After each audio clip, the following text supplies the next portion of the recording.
live. We're fine. Do it, We are so Kian. fine. No. It's fully fine. Oh no, you can't see me, and I'm listen. You can't have the darkest one not visible. That's racist.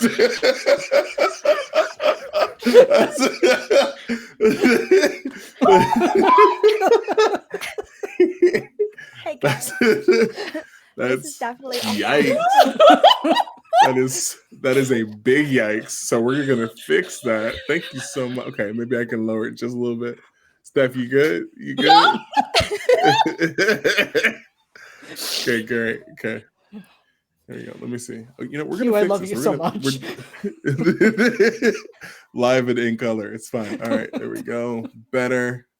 See, there we go. Perfect. Perfect. Now you can see me, right?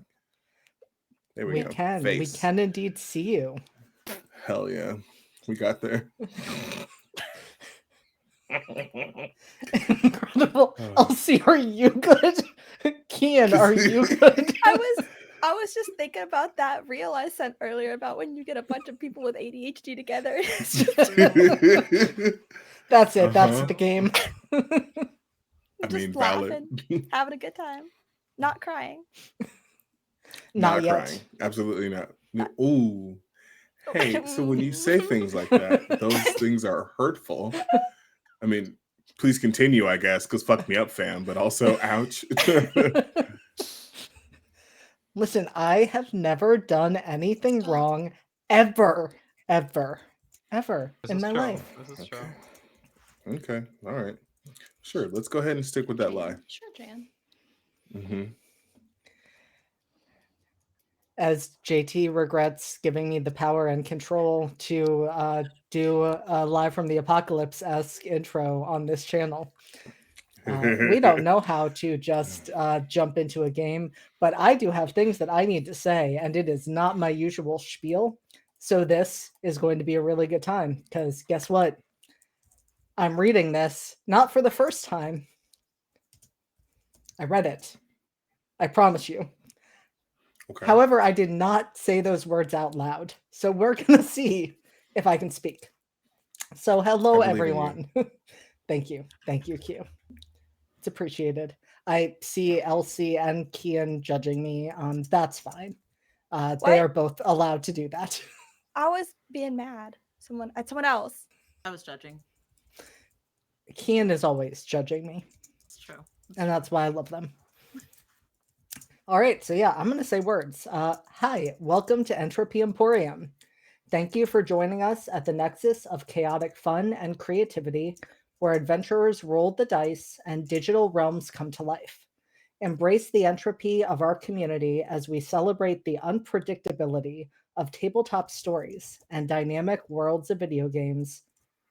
And as you're going to see tonight, just enjoy each other's company. We're going to enjoy each other's company so much. We're all normal. You are all the most normal. I would absolutely not say that about myself, so thank you so much. No thanks. Hard pass. And if you have made it this far into tonight, we are here for the premiere of They Call Us Villains, a Masks horror game with a bunch of superpowered individuals who we cannot call heroes, but maybe could call villains, are entering a treatment facility, or in some cases have been there for some time. You likely saw the content warnings listed on the starting soon screen, but just as a reminder, this game includes institutional violence, forced institutionalization, medical abuse, psychological abuse and gaslighting, themes in line with real-world conversion therapy, body horror, gore, blood. And for this particular session, there's going to definitely be some instances of isolation, seclusion, and sedation referenced or directly shown on screen. At any point, if any of that crosses lines for you, please don't hesitate to step away, join Entropy Emporium for another one of the streams that does not have this type of content. I have worked on Lines and Veils with all of the players and will be keeping an eye out throughout for check-ins and to hit pause if we need to at any point during an intense scene. This is an intense game. I'm really excited though to see it come to life because we have some absolutely amazing players and incredible characters to go along with them. And I think with that, we're going to jump in and do introductions. And so I would like each of you to introduce yourselves, share your pronouns, introduce your character and their pronouns, and tell us what playbook you are using. Starting with you, Harp. Oh my god, I'm first. Okay, hi, I'm Harp. They or she, whatever you want. It's fine. I'm playing Mara. Mara Moon-Herschel. And that is the Nova playbook. The Nova. Um, am I forgetting anything, JD? I panicked. No, that was incredible, Harp. Okay, awesome. Thank you. And Harp, just remember, Mara is tied for second place in therapy currently.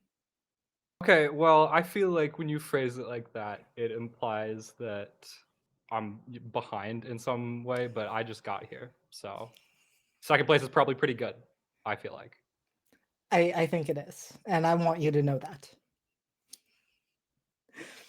All right, Kian, being the one who is tied with Mara for second place. Hello, everybody. My name is Kian. My pronouns are they, he. Tonight, I am playing Valen, who also uses they, he pronouns, and he is using the Beacons playbook. And it was said earlier that Valen is approaching therapy like actual warfare. So it's serving. He's winning. So number one in therapy. That's the goal. I'm noticing some expressions, but unfortunately, Elsie, you are not next, so I'm not able to call on you quite yet. I am gonna, though, call on Q. Me. Hello. I'm Q. I am playing Connor Creed. He, they. Q is he, him boy if you're nasty. And Connor is the transformed playbook. He is just a little guy in a giant's body, and that's fine.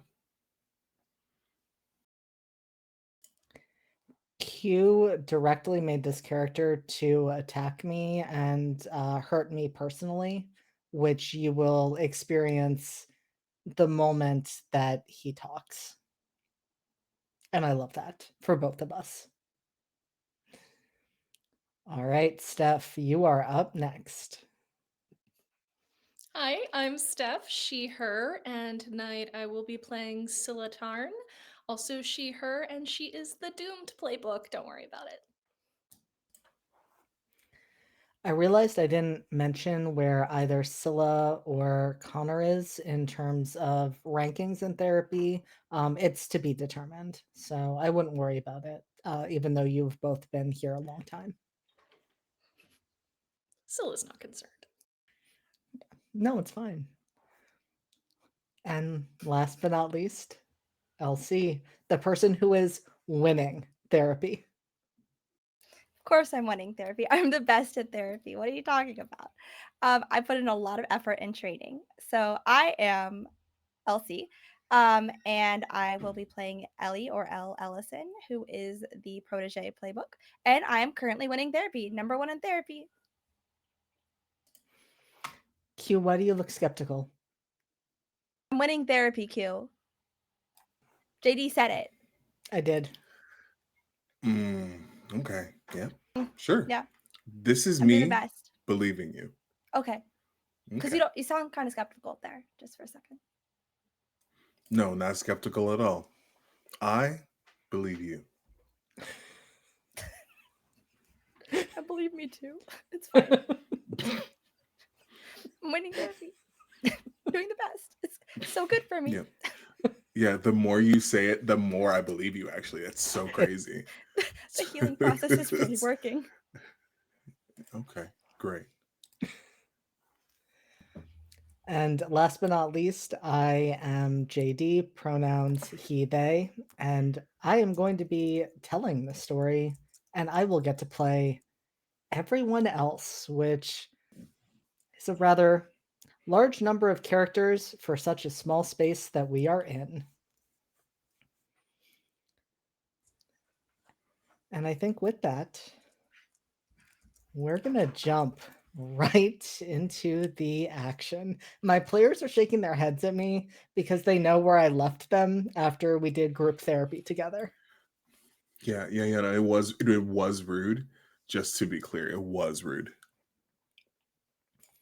It was a really normal time, and we're going to get into exactly how normal a time it was in just a few short minutes. But before we get there, we need to know what was happening elsewhere. And the thing is, Hemlock Recovery Center, it's not a large building. It's just one story. All of you are kept on the same unit, but it's not the only unit there is there. And where we start, the hallways are aggressively white, worsened by the fluorescent lighting above.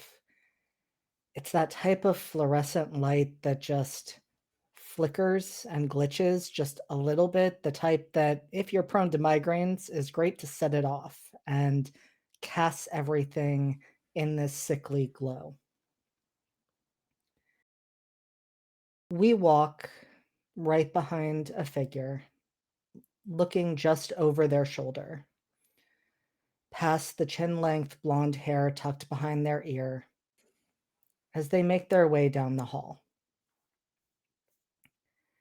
They pass several doors. In most of them, the metal plates are pulled down, covering the pane of glass. Well, not glass, but we'll worry about that piece later. Obscuring whatever might be inside. But the lights above most of the rooms are green, perhaps suggesting that they are unoccupied. The lights over two of the doors are red. And the figure passes at the first, stops, looks back, and then looks in. And we get to see inside. Inside, there is a figure wearing a pair of white scrubs and a black tank top. Their red hair is an aggressively, unnaturally red color, and it frames their face. And we find them sitting in the corner of the room with an expression that says, understandably, this is the last place that they want to be. They glance up when the figure outside the room taps on that glass, and there's a moment as their eyes come up that those eyes are completely black. Just inky pools of darkness. But then the whites of their eyes return, although the iris remains that exact same shade of black. And they glance up at the window and sign, "Hi, Misty." Misty touches a button on the wall, and their voice, which is smooth and clear, comes through the intercom. "Hi, Onyx. How are you doing?" Onyx gestures around at the four white walls around them, the fact that there's nothing but a mattress on the floor, and with the most sarcasm one can sign with, says, "Great, obviously. Do I get to see the doc today?" Dr. Foxglove is in group therapy right now, Onyx. And Onyx rolls their eyes. This is bullshit, Misty. And then, with much more emotion behind it, punctuating every word they sign, I didn't kill him. I didn't kill Noah.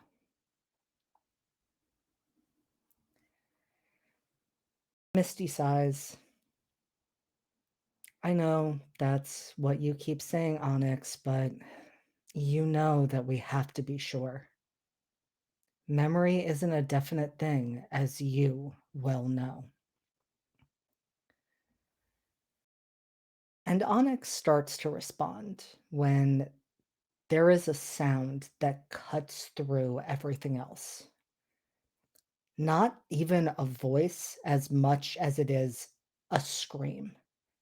And not just a scream, but a sound of pain so unimaginable, it almost sounds incomprehensible. Almost distorted. And inside the room, we see Onyx recoil, covering their ears and only tentatively lowering their hands when the sound fades. Misty, for their part, has no response. In fact, they look down the hall at the other room and then looks back at Onyx. How long has that been going on? And Onyx kind of incredulously sounds back, long enough. It's happened a few times. Shouldn't you know about that? And when Misty says nothing, says, Hey, Misty, I thought these rooms were meant to be soundproof.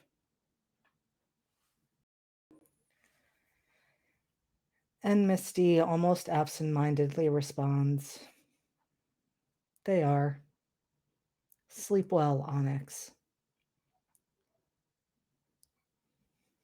And moves away from the door, enough that they don't have a chance to see Onyx's incredulous expression, because they're sure as fuck not sleeping with what's going on. And that's even before what's about to happen.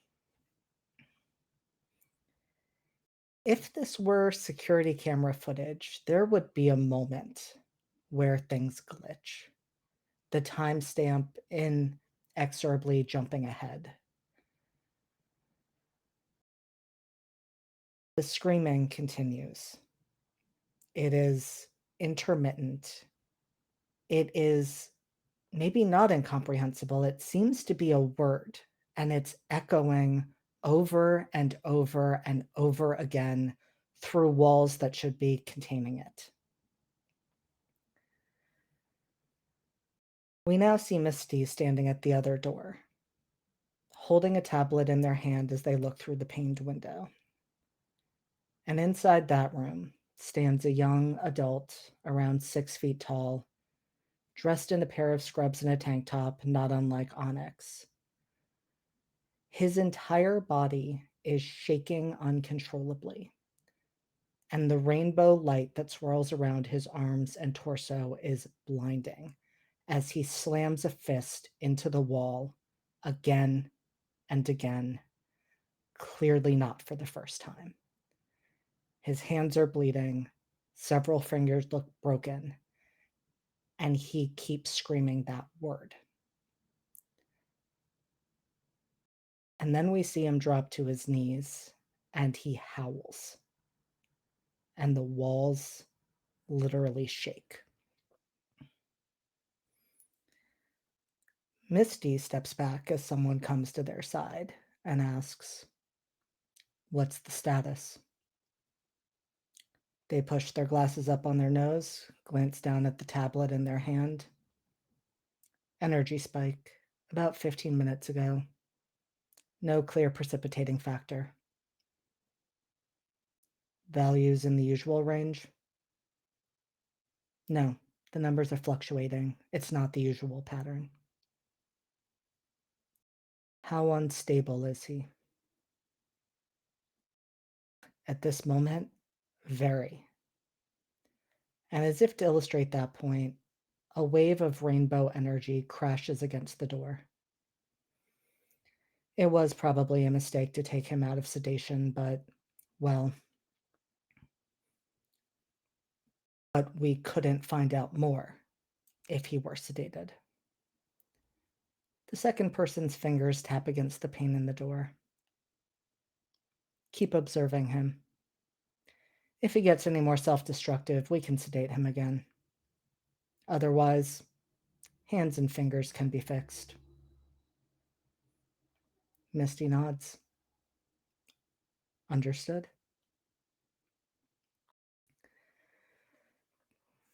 The second figure walks away, and Misty turns back to the door, just as a fist slams against the pane. It's not glass, it's not breakable, of course. Nothing in this room is breakable, even with the strongest of powers. Though the fact that there is a moment where those rainbow fractals cut through the barrier, just the slightest bit, is interesting.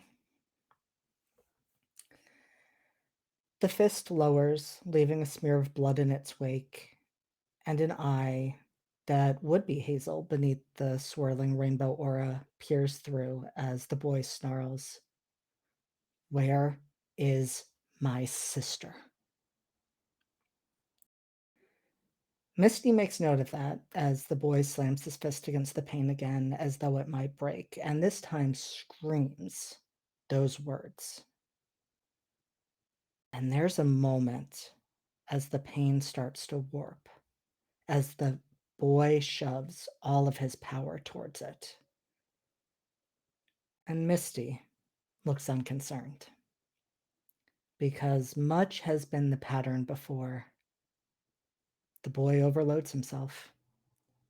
The rainbow aura cuts off as though it had never been there, and Misty watches the moment of shock and panic go across his face before his eyes roll back in his head and he collapses, like a puppet with strings cut.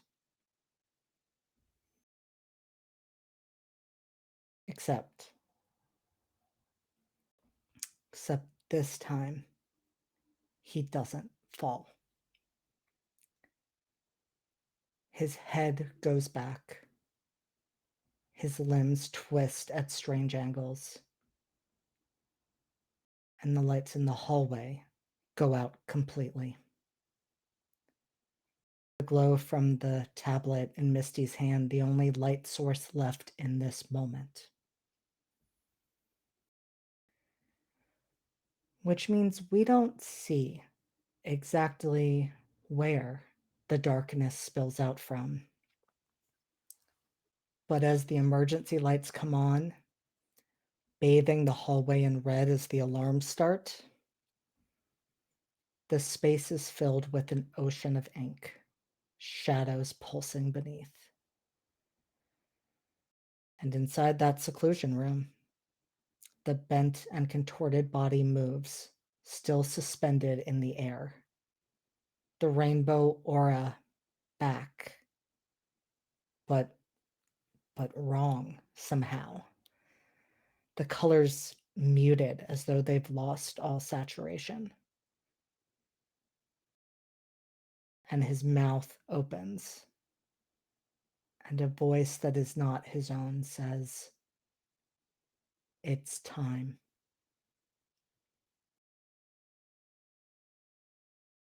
And we see those shadows engulf the entire hallway, drowning out the small light that emanated from that tablet, before pouring through the cracks in the door at the end, the one that separates this part of the facility from the rest of the facility. The one that should be fully sealed to prevent things like this. And we hear the screams begin. But you don't need to worry about any of that, because you all are in a different part of the facility. Hey, do not fucking lie to me to my face like that. Listen, Find you something safer to play with, not me. This is not Okay, enrichment. I'm so This is- sorry. This is No, the I'm so opposite of sorry. enrichment. I'm so sorry. I'm Connor right now. I'm not quitting. Anyway, Yeah, stay in character. no, that was that's fair. That's on me. That's on me. That's my bad. No, call him out. Call him out. Now call me out. No, I will. I still will. Let's be very clear. I still will. So the lights have gone off where we are. They sure have, because the 5 of you, along with some of your hallmates, fellow patients, fellow inmates, whatever word we're using to describe them. I know each of you have your own terminology that you choose to use. You had just had a really wonderful group therapy session that went incredibly smoothly. It introduced Mara to Hemlock, since this is her first day. And everything was fine. It really was, up until the lights went red and a voice came over the intercom informing you that the building was going into lockdown and you were all to return to your rooms. And I'm just going to make sure I am remembering this correctly, because I believe, Connor, you had gone off to the day room, which is off to the side. So you are no longer centrally located like the others are. I believe everyone else in that moment had stayed in the group therapy room. I am in my room. I was gonna say Valen left. I had wandered off, yes. All right. So, Valen, you are already there and in your room. Mm-hmm. Okay. That means that Mara, Elle, and Scylla have been left with Casey and Gray, because Lucian and Bridget similarly also fucked off after group ended. They did not want to be here for whatever was about to happen. So you don't have to worry about them in this moment. But for those of you who are still in the group room, what do you do?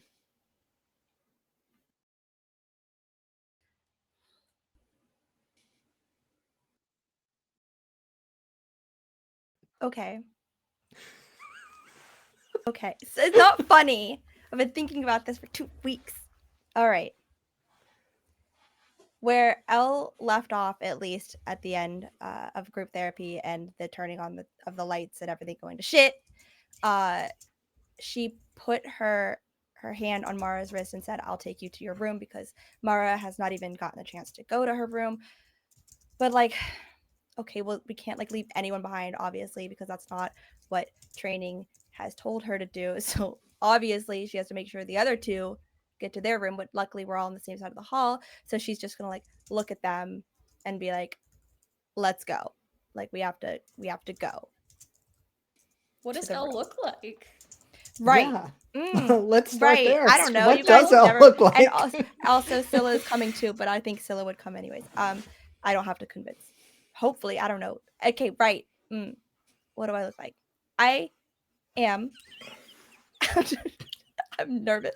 You're doing great. You're doing so good. Look, that was an intro, JD. That was an intro, and I'm a little shook. So, 5'3", blonde hair, about shoulder length, a little bit of wave to it, but definitely not as styled as it usually is because we don't have access to anything here. And I haven't decided on eye color yet because I'm indecisive, but probably a shade of bluish green. You have eyes. I have eyes. I do have those. I have 2 of them actually. Not biblically. Elle is not biblically accurate, just so you know, in case anybody is using theater of the mind at home. A smattering of light freckles over the face, and her build is a little bit more of a lean athletic, closer to like dancer-esque, but like not ballet dancer-esque, I guess. Anyways, she's like that, but also everybody looks probably a little bit frumpy in their green jumpsuit, so I don't know. Well, I don't know what else to say. Incredible. I'm having a time, guys. I'm still thinking about the eye color, so like that's where my brain is. All right, well, like I said, 2 eyes. Just to clear the air. In case anybody was Sure. curious. Mm-hmm. I've never been so suspicious of how many eyes somebody has. Yeah, now you're We'll making me find out. think about it. Yeah. No, Play to for find sure. out, guys. Play to find out. Should never have taught you those words. Will should never have taught me those words. That's true. Facts. And what about Mara? Yeah, I was just about to say, as Elle says, "Let's go." As the alarms went off, there is a brief moment of like complete panic on Mara's face, and she has very quickly gotten that under control. And if you look at her for long enough, this is definitely somebody trying to hide that they are in a complete state of panic, but it is somebody hiding that they're in a complete state of panic. And just goes actually ahead of Elle if Elle motions to where they're supposed to go to get people started moving.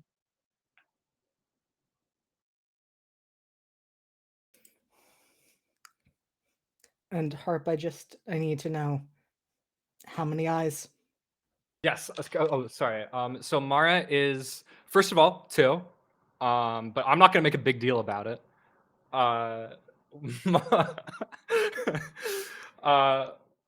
Mara is like middle of college age, mixed race woman, shoulder length, very sharp cut hair, but it's messy now. It doesn't look super sharp, as it looks like somebody who has had a long day. A bit taller than Elle in her jumpsuit, but not by a ton.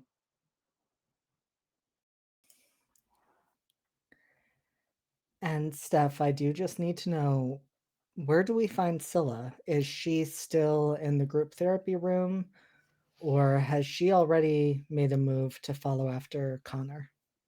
Scylla had been starting to follow after Connor, just because he's the one she usually is hanging out with. Scylla is, she's about 4'10", shorty. She's a little shorty. She's shrimpy.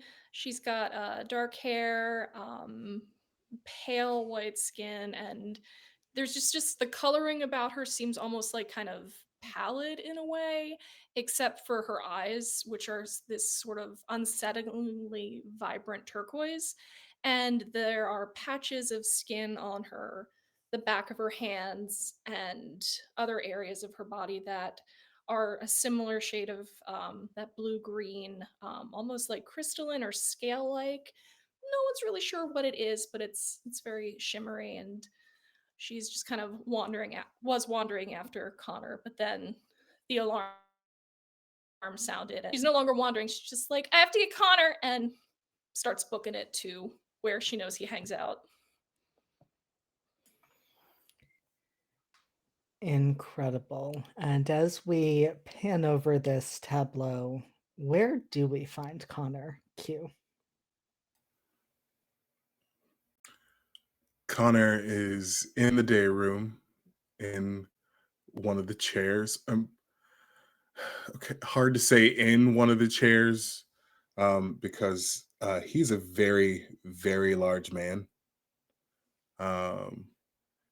Like 7 foot and some. And yeah, a lot of the chairs don't really fit him, so he's doing his best. He got a leg over it, and is just using that as a table of sorts to draw on the sketchbook. And then he hears the alarm. Oh, further thing, also has a normal amount of eyes. Not going to make a big deal out of it. He does have grayish green skin, like when stone is like a greenish gray color. That is the sort of tone and texture that he has. There are some cracks in his features. He looks like a Franken statue, just living and breathing. Yeah. And then so when he hears the alarm, he calmly gets up and will start to head towards his room. And before we have different people intersecting and moving around, I am curious, Kian, what do we see as we see Valen in their room? Valen is a Filipino mask person, medium, darker complexion, side and buzz cut, long hair on one side. Has only been here about a month, so it hasn't grown out too much yet on the buzz cut side. Probably around like 5'5", 5'6", stockier than one would expect, but they kind of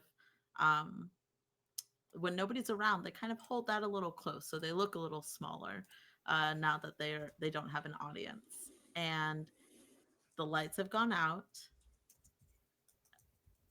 What is the situation with the door?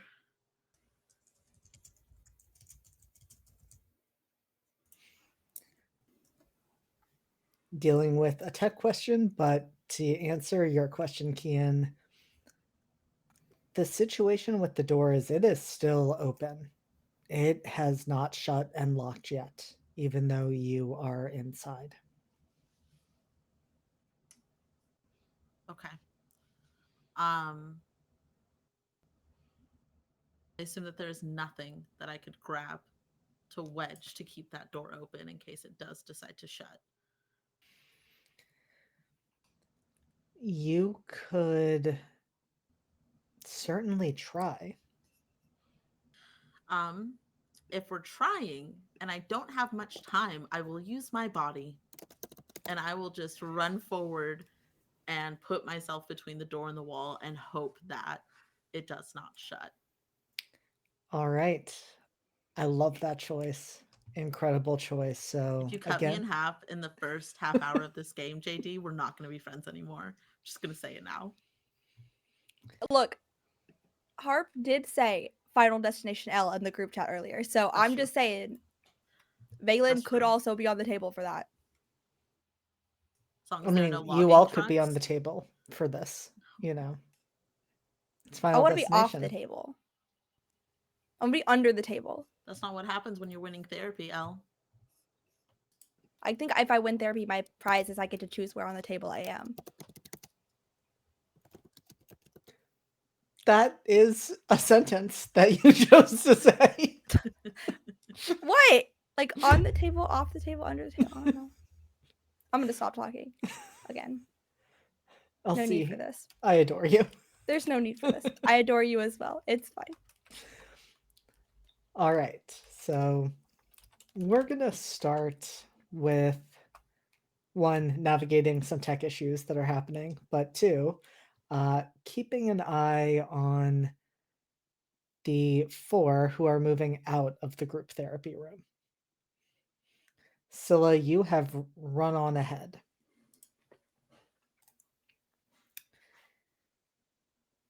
And I'm thinking we may briefly pause to see if we can figure out these tech issues, because the gremlins are out in full force.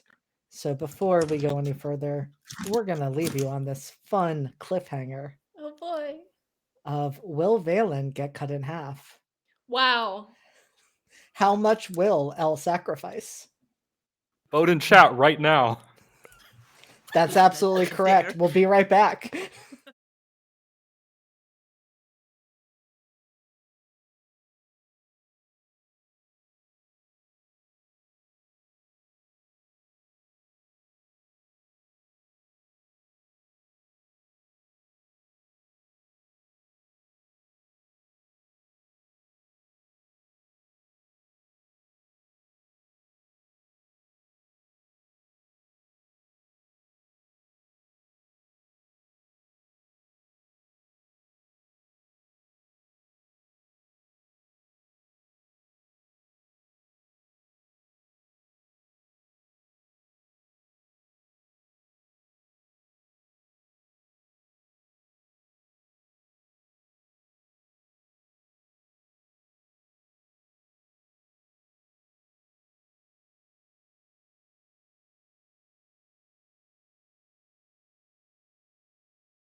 I forgot. You've All right, never thank seen you. Zoolander? I've seen Zoolander just a Can't long stand time you, ago. Elsie.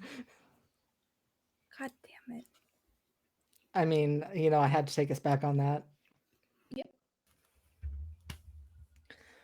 All right, so yeah, we have a lot of things happening. We have voting in the chat that is happening right now. One's Okay, for well, chopping, 2 for not chopping, I guess. But confident it will happen anyway. Everyone thinks Valen's getting chopped. would I do that? Would I kill a character in the first session? Yeah, you fucking would. I mean, it's really hard to die in masks. Will keeps telling me that. We're gonna do our Sounded best. like a threat. I know you Yeah, have to I be don't know. reassuring, but that was terrifying. It sounds like another competition I have to win. Oh no. Oh, I just realized what I said. Okay. All right. LC never change. I don't plan to. So a lot of things are happening at once. Scylla, you are heading towards Connor. Connor is heading back from the day room towards his room.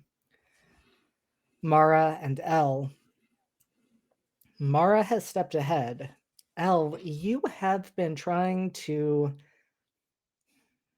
get the attention of the other two in the room with you. Not the most, we'll say, agreeable individuals who ever existed. And because you're there and you're watching them, I'll give you this for free.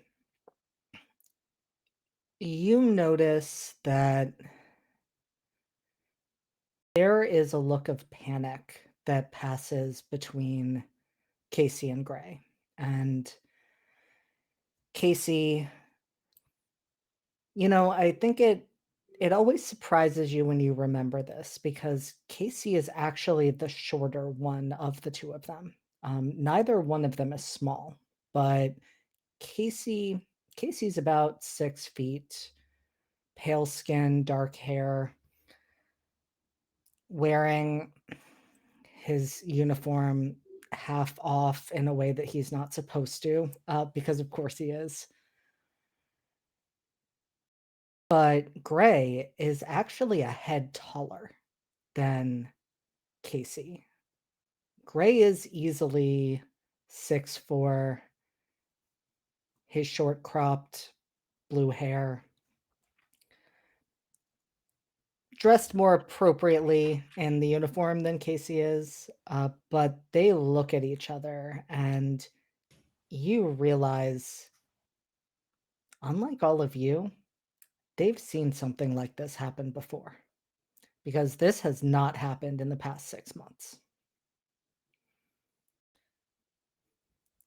But they don't run, nor did they seem very inclined to follow your directions.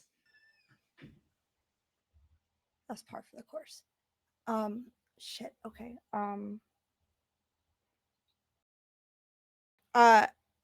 Mara, wait. Why? Wait for 2 seconds. Just don't go ahead without me. Just wait right here for just 2 seconds. We need to stay together, because staying together is probably the best thing that we can do. If we separate at this point, I don't want. It's harder to keep track of people. Just hold on right there. Just give me 2 minutes, okay? Stop talking and do whatever you're going to do. Okay. Fair enough. That is a good point. Okay, I am going to cross the room to Casey and Gray. Why are you not coming with us? We have to move. Casey looks you up and down and says, "We'll move when we decide to move."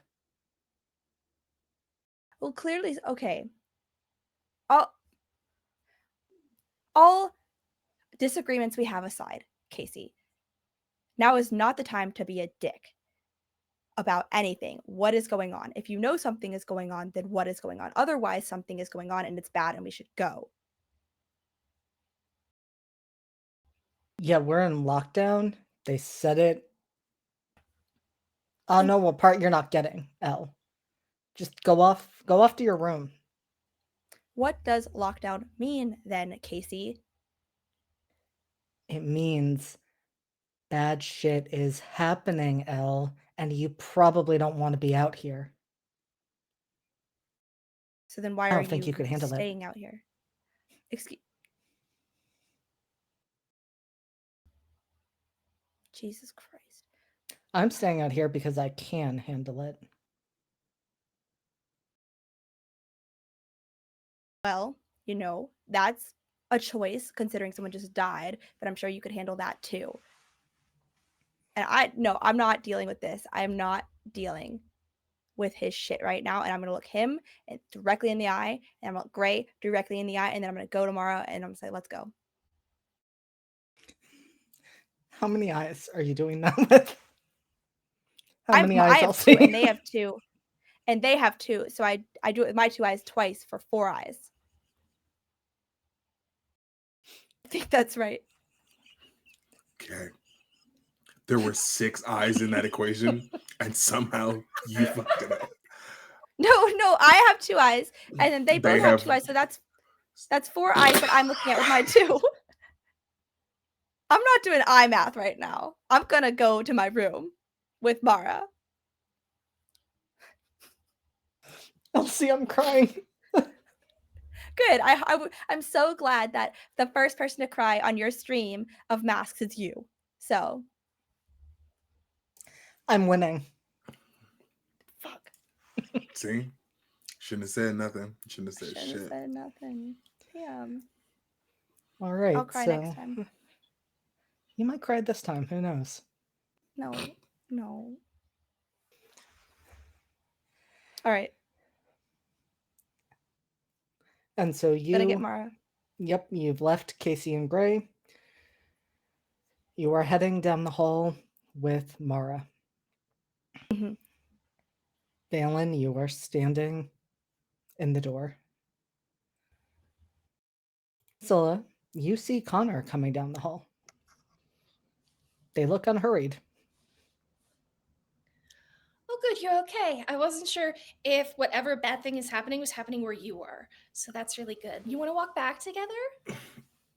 Yeah, we should probably get to our room so we don't get in trouble. I don't know why they make us get in trouble. Well, yes, let's go. It's safety in numbers too. They never really Right. taught us an escape drill.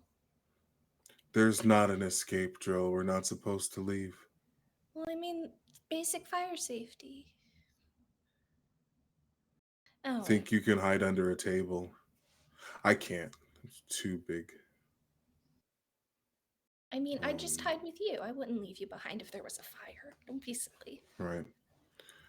I've wondered if I ran fast enough, if I could run through the wall, but I don't think I can. They'd probably have it reinforced. Probably, Maybe. yeah.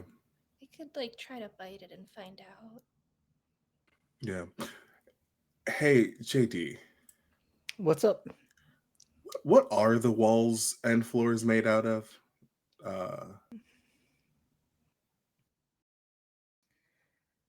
That is a really interesting question. Why is it interesting? You don't know the substance. You don't like the substance, Connor. Cool. It feels wrong. It should not exist. It is not organic. What? I hate that. I hate that with so much of my being. So where's everyone else? Valen left probably to their room. Mhm. Elle was with Mara, so Elle's probably gonna argue with Casey and Gray and then take Mara, because I'm assuming Casey and Gray are gonna sit on their asses and not move.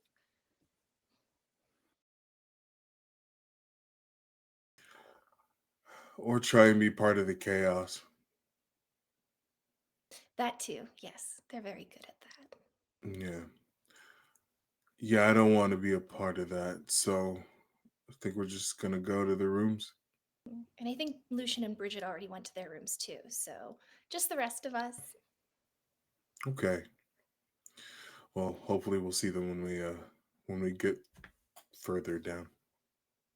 Yeah, I mean, no, this wouldn't be a drill. They never run drills with us. Yes, safety in numbers. Let's go. Yeah.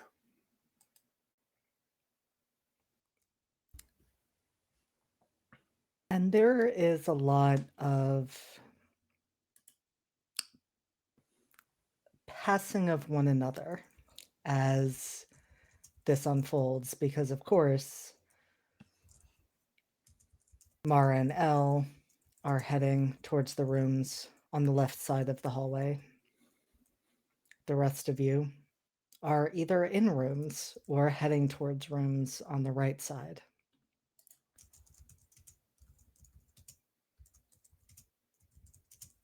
Valen, I need to know No, you don't. what you do when the door starts to close.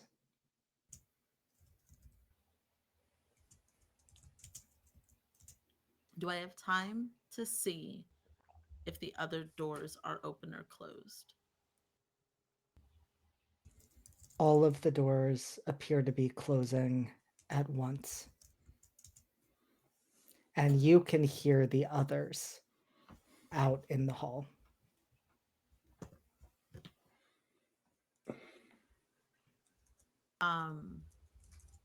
Fuck.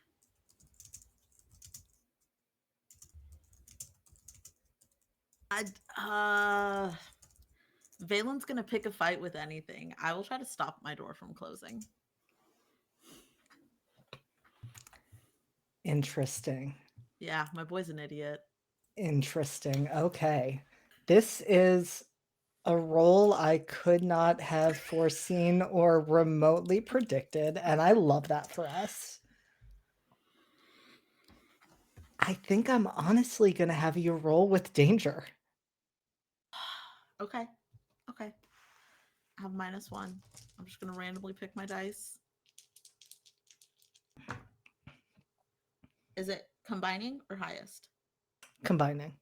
That is a 8 on the dice for a 7 total. Okay. Okay. We love a mixed success. That could have been a lot worse. Not sliced in half, chat. Not sliced in half. Not today. What I'm going to say, Valen, is that mixed success gives you a choice. You can stay in your room or you can end up outside. No. But you do not end up cut in half. Okay. Okay. Fair and valid. I will. I don't like that was the choice. I know. Like that was I the hate choice. that. I hear everybody else outside. I know that I'm the beacon playbook. I don't have any powers. I can't get out of these rooms if the doors close. So I will jump into the hallway and let the door close behind me. Incredible. I regret it immediately. I love this for all of us. I mean, you know what? As Elle pointed out, there is safety in numbers. Again, And it feels I like a think we're threat. all feeling safe. Don't put words in my mouth. See, I thought that was Scylla. I thought That Scylla was said that. me. I I'm was gonna sorry, say, it was Scylla. Scylla. That was Scylla. I attributed it to Elle because of her Because it's leadership. something she should have said, you know. I said something similar. I said we should stay as a group and get to Yeah. our rooms. But Scylla said safety in numbers. I didn't say we were safe. So do we get the little hall right as we see all the doors to our rooms just shut and lock? Yep, you all are, except for Valen, heading towards your rooms as the doors all simultaneously swing shut and lock, just like they do every night. And you know that once that happens, they do not open up until someone decides that they are allowed to open again, This which is why- usually morning. This is why drills are important. Okay. Do we Wait, just sit in the hall? we're supposed to be in the rooms, right? Yeah, but they can't time things and they didn't train us on how fast to get here in an emergency, so I guess that's egg on their face. JD, is the door to group therapy room still open? It is. Okay, Mara is going to step back towards it.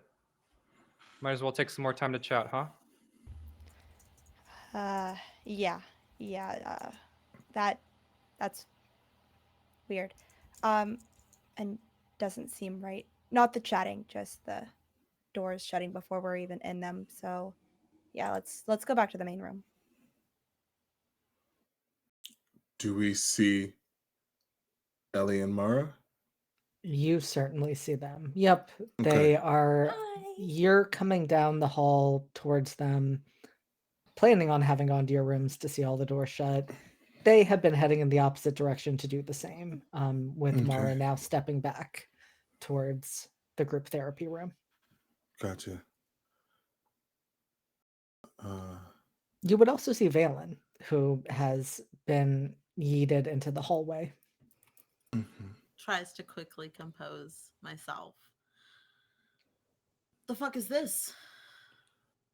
Poor planning, I guess. Don't really know. I think there might be a problem in ISO. ISO.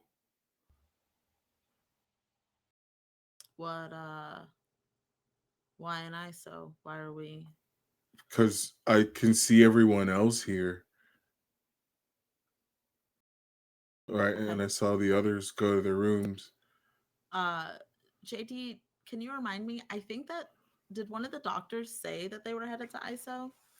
Dr. Foxglove sure did say that he was heading in that direction. Okay. Yeah, sounds about right. Where's and kind of points around. Where's the hero?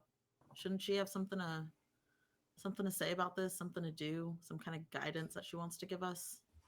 Oh yeah, she's behind you.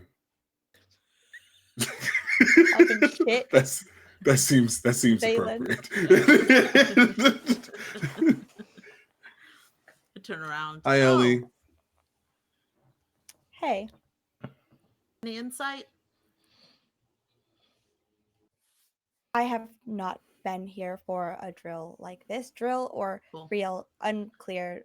The doctor did say that she was going back to ISO, like you guys were talking about. So I'm guessing it's not a drill. Casey and Gray, though, have apparently seen this before and said that I couldn't handle what was going to happen, and that's why I was going back to my room. That's the only insight I have. What I can't possibly handle, I don't know. Ellie, they say that to everyone. It's not personal. Of course they do. Of course they do. Where But were they when you spoke to them? in the group therapy room where we left. Perfect. Oh, Valen takes off. don't be surprised if you hear sounds. Sounds? Wait, is Valen gonna fight them? I thought we weren't fighting right now. That's not what I meant. Oh, okay. What did you mean then? The two of them are out where everything else is in lockdown. Oh. They're gonna break stuff. Gotcha.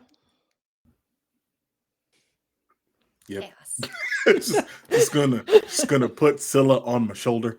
We're just gonna go. We're just gonna walk. Oh, thanks, Connor. This is always so fun. I'm never this tall. These two are going to be a problem.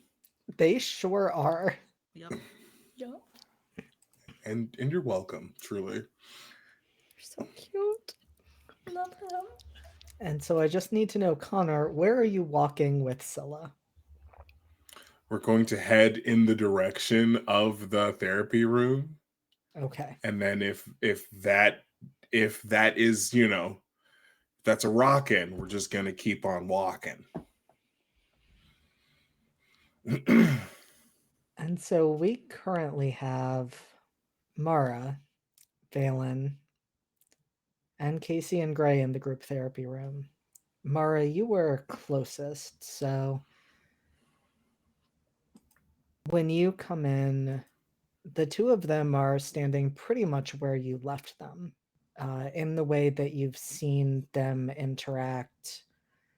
They have their foreheads pressed together and are talking very quietly to each other and look at you in an almost synchronized movement when you enter the room. Mara just does the head nod. Just I love Mara so much.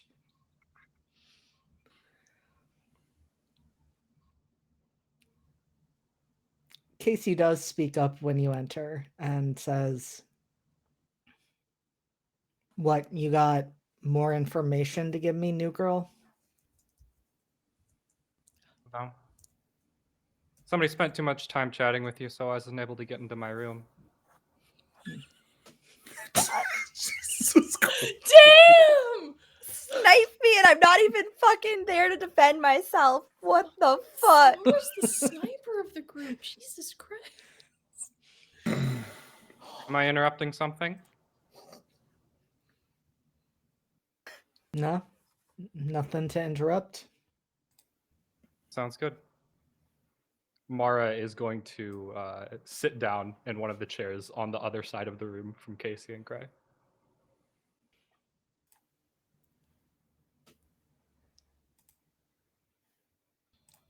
You feel Casey's eyes on you. He doesn't take a step towards you, but he is watching you, though I think his attention is immediately pulled by Valen coming in. Valen walks in very quickly, looks to Casey and Gray. I hope I'm not interrupting anything, but I hear you might have more information than the rest of us. Do you know one?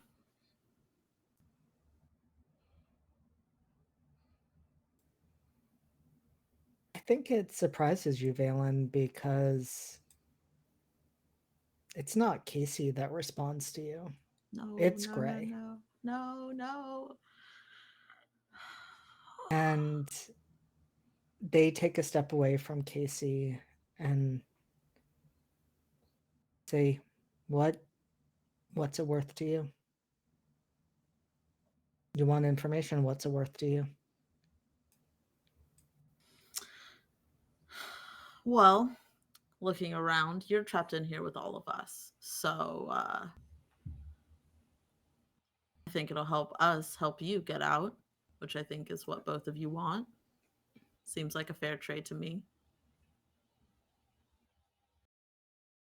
We told you in group therapy, neither one of us is getting out of here. Not with that attitude. I'm going to turn to Casey. Are you going to give me something that we can fucking work with?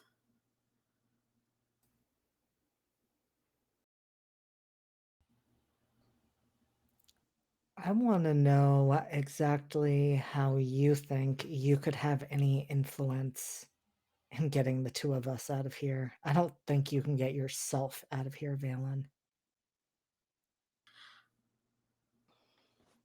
I kind of it's a half second too late that the smirk comes to Valen's face. It's clear that struck something.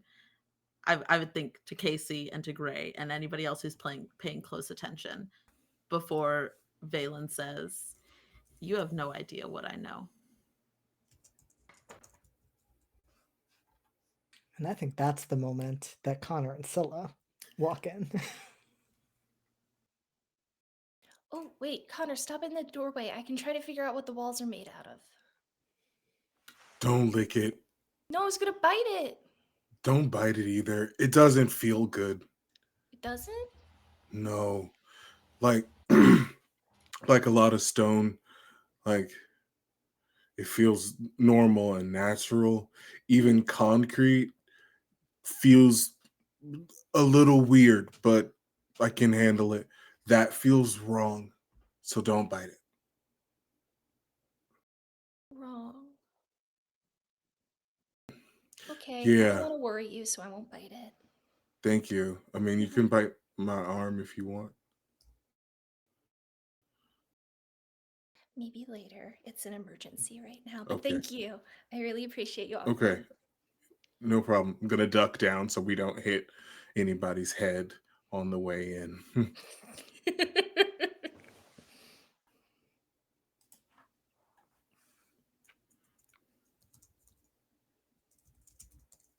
Ray is staring directly at you, Valen, though you were talking to Casey. Casey's eyes go to Connor and Scylla as the two of them enter. And it's strange because you know you caught his interest. Like when you said that, he wasn't about to dismiss that, but he's now looking at the other two as though you're not here at all. And in fact, says to them, seems like we're having a party in here. Well, they locked our doors before we could get in the room, so might as well just hang out here. Valen Gray is still staring at you. And they say, in almost the same moment that Casey responds to the others, now that might be worth something.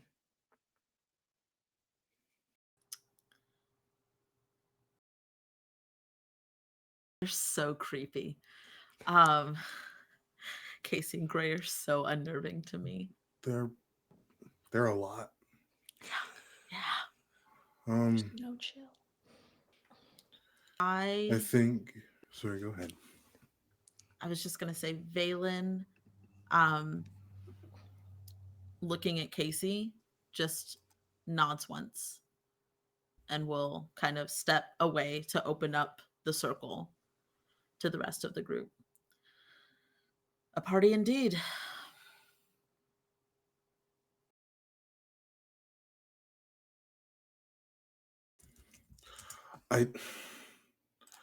I don't think we should party.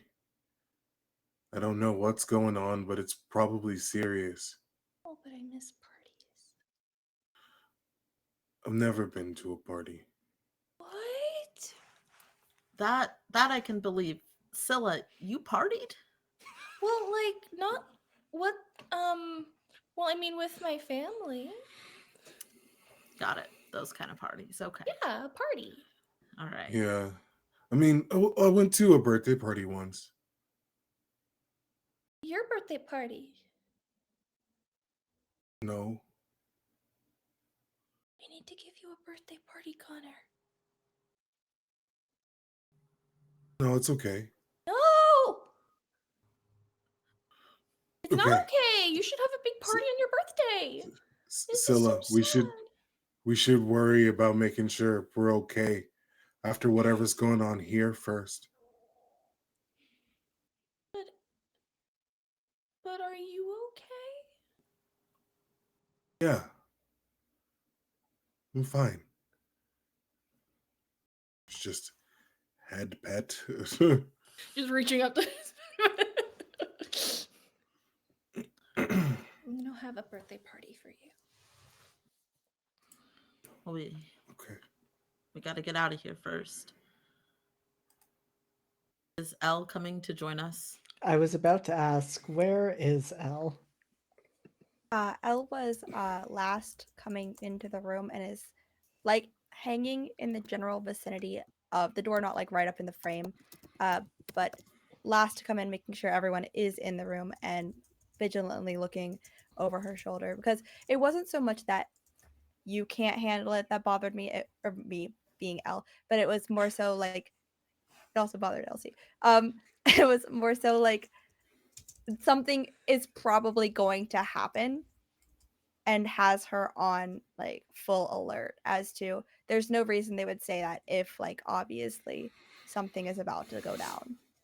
but she doesn't know what it is or what they're about to face, and that particular detail bothers her. So hanging in the vicinity of the door, but not in the door itself.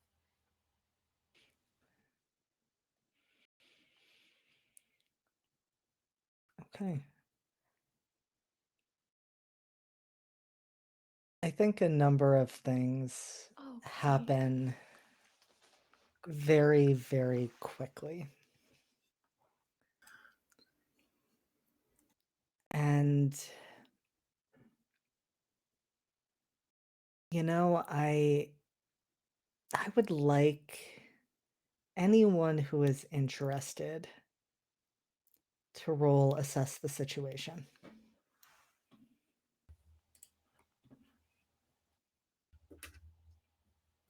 And that is with superior. Hey, thanks, JD. That's a negative. This is about to be so bad. I'm very Oh, I excited. got a yeah. 7. You said superior. Mm-hmm. Oh Is yeah, that's my this worst stack. 'cause I'm a dumb. superpowered phenomenon, JD? It is. So can I roll? Okay, yeah, I can use been reading the files, right? Great. I'll give love you this that. for me. But I would have to roll well, so we'll. Okay. I got an 11. Oh no, Elsie. It's a 5 total. It's on brand. I have 2 in superior, so that was a 3 base. So did I roll well? No, I did not. I failed forward. That's right. Yes, everyone, do God. not forget to mark potential when you fail rolls. How many people failed, just out of curiosity? I would have had a 10, but my superior is a -1, so that's a 9. Okay. I got a I got 7. a 7. Mm-hmm. And I rolled an 11. All right. Incredible. I love this for all of you, and I think it makes sense. And so what I'm going to do right now is something a little unorthodox. We all know that I love to be a little unorthodox. These are threats. Yep. I'm going to let you hold your questions until after what happens in this moment happens.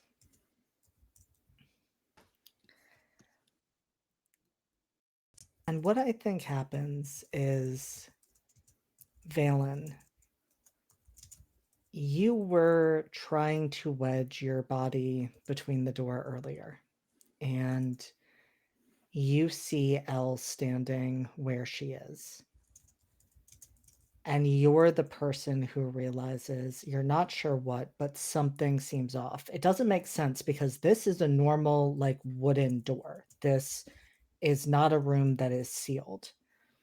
But you have this prickling sensation go over your skin, and it's like a danger sense, a spidey sense, essentially. And you realize something is about to happen, and you move towards Elle to try to get her out of the way.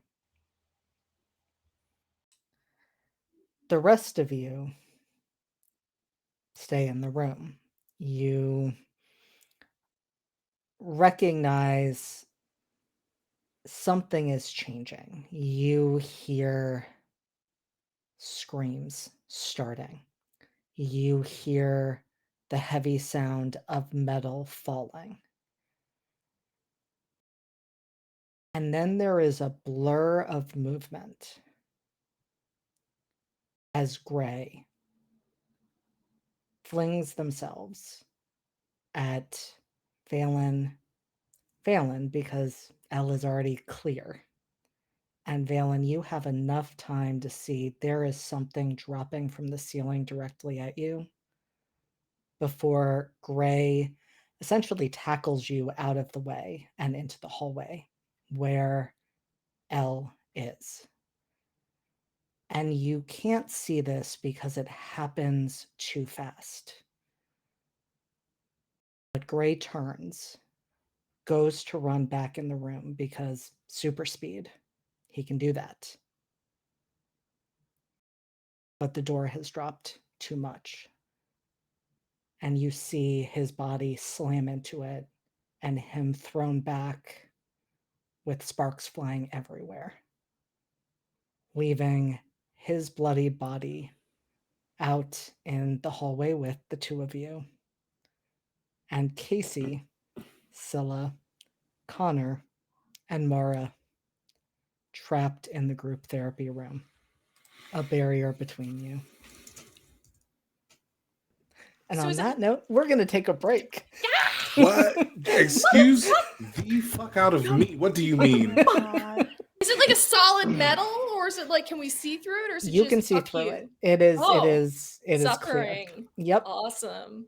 So Sicko. we're going to come back. Hey, Lost in Caravan. like 10. Yes, we're going to come back in 10 minutes and we will see what happens to those trapped inside and those trapped out. It's going to be a good time. Let's have some fun, everyone. No.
Okay, so in the vein of like 2000s pop, the pop girlies, Mhm.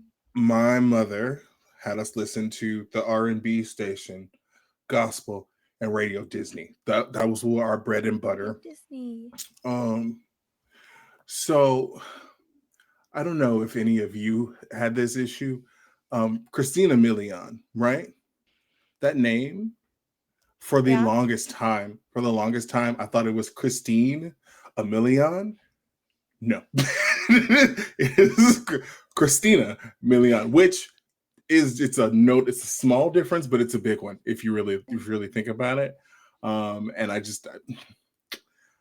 I was a big age when I figured that out. Like Radio Disney was dead and gone. And I was like, oh, you good, Harp? You good? You hit me in the middle of a sip with that. I was just like, oh no, that's a good story. That story's over, and then you're just like, that was a high age. I'm just like, oh, it was a big age. I listened. I don't know if I was in my 30s quite yet, but I was close. It's fine. Don't even worry about it. Listen, I didn't look at her name. I just heard it a bunch. And people on the radio, they just say the whole thing. It's like Christina Milian. So like, how do you know where the space is? Yeah. It's just all one name. It could be. I don't know. We're learning so many things. I get it. I do. Because I was a big age when I discovered the words to Dance Dance, and that I've been singing the song wrong for 31 years of my life. I was going to say, was this yesterday? Yeah, it was yesterday. Sure was. 2 days ago.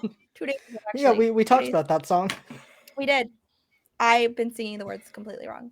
It's okay. I mean, there are a number of songs that happens. You're just kind of like, that's what they're saying? Oh, right. It's also Fall Out Boy, so I feel like I'm justified. No, for sure. For sure. They're one of the ones you're like, those are words, I think. Patrick, maybe can you say that? it's like, roll it back one more time. One more time. Just one good time. That's like me and SZA. I know a lot of her words now because I've listened to her songs a million times. But the first couple of times, I'm like, girl, what you saying? You sound great, but like, what? Mac asking the real questions, Elsie. I do have that as a follow-up question that I will not make you say live unless you're willing to. No, I don't have the capacity to remember the words right now, but I will put them in the Entropy Emporium Discord after the stream when I listen to it, and I will tell you exactly what words I was speaking. I'll just type out the lyrics to what I think they were. Which you should join if you are not already in the Discord, so you can get this bonus content. Mm-hmm. Should charge people, honestly, for my bonus content, the things I say. You know what? I think that's fair. Like $5, and I'll say something absolutely out of pocket. But if you let me talk long enough, I'll do that anyway. So don't worry. Yes, I got stabbed. So we just need to not drink when people are talking. Obviously, yeah. Not going to do that anymore. Yep. Oh. No hydration is allowed during streams, apparently. Just stay dry. Mute the audio first and then chug. All right, so yeah, now that we've had a chance to laugh and relax and have a good time, let's jump back into the horrors because we ended on a pretty significant moment. You all can hear screams starting somewhere in the distance. I think Connor and probably Valen are the only two that would gauge that's the direction of ISO, because you both have been there at different points during your stays. But that threat isn't here right now. Your current problem is the fact that 4 of you are trapped inside the group therapy room. One of you in that group therapy room, namely Casey, is in the process of beating his body bloody against the piece of what looks like glass that has dropped and is cutting him off from Gray. Valen and Elle, you are both in the hallway with nowhere you can immediately hide, and Gray's crumpled body there with you. And so I'm going to ask, for those of you who succeeded at your rolls, would you like to ask me some questions to assess the situation? I don't know if I do. I don't know if I do. I get to ask two. One of them is, what here is the biggest threat? Because you just said no place for us to hide, and now I'm scared. Yeah, I didn't like that. No. No one liked that. You weren't supposed to. Fuck you. Valen, you know you haven't seen the biggest threat. What the biggest threat is whatever is making people scream like that. If that can't be contained, if they don't have other levels of security like the one that just dropped there, you're essentially a sitting duck. And so that is 100% the biggest threat. I will also give you more information on that if and when you see what the threat is. Cool. Can't wait. It's going to be like Christmas. Black Christmas. Yep. I have my second question, but I want to give space if anybody else wants to ask theirs for those who succeeded. No, you finish. My other question is, what here can I use to heal Gray?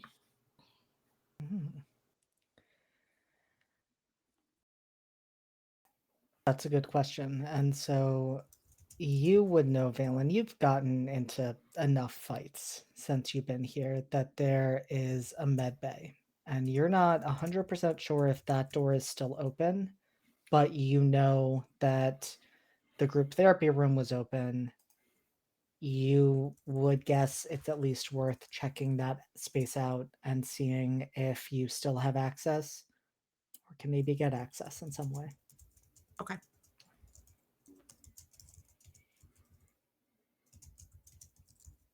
For those of you inside the room, since Elle had no situational awareness of anything,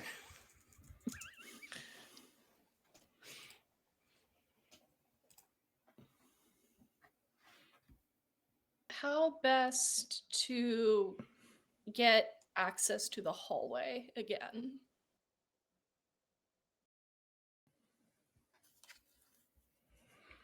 it's a good question for you, Scylla. You know the duct system very, very well. If you wanted to get out into the hallway, you're pretty sure the levels of security don't rise up to that level. And you've got a friend who could easily boost you up into the vents above your head. So if you wanted to get out there, you could do that. I don't want to leave Connor and Mara and Case. I guess I won't leave Casey.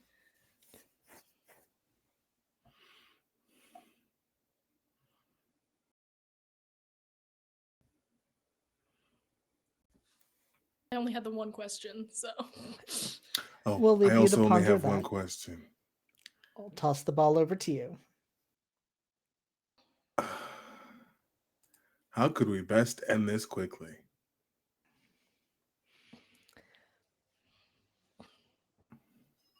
Honestly, Connor, you're pretty sure that your gut reaction to that is you're probably in one of the safest places right now. That door being down and separating from the hallway obviously does not make Casey very happy, but that's going to mean whatever happens out there doesn't affect all of you. Now, that doesn't end the situation. So Nope. that is more answering what would help keep you safe during this. Right, which is not what I'm concerned about. Okay, so Casey is banging up against the wall that is not budging even a little Mhm. bit. Gotcha. And I think Okay. with that, because you're watching this, Connor, and because you know Casey, I think you're the person who realizes Casey's powers aren't working. You know that he is incredibly, incredibly strong. That is not the type of force you're used to seeing or experiencing from him as he is Okay. slamming himself against the wall. Gotcha. Okay. Real quick, I'm going to look at my hands. Am I still the right color? You are. Okay. All right. Then I'm going to try and just arm around Casey and just pull him away from the wall. Casey, you have to stop. It's not helping. I'm not even going to make you roll for the first piece, Connor. You are able to get your arms around him and move him away. He is screaming and kicking, and you've never seen him like this. There is a level of franticness that even in times where you've seen Gray get hurt, he's never looked this unhinged, and he just keeps saying, no, I need to get to them. You need to let me out of here. I need to get to him now. Let me go.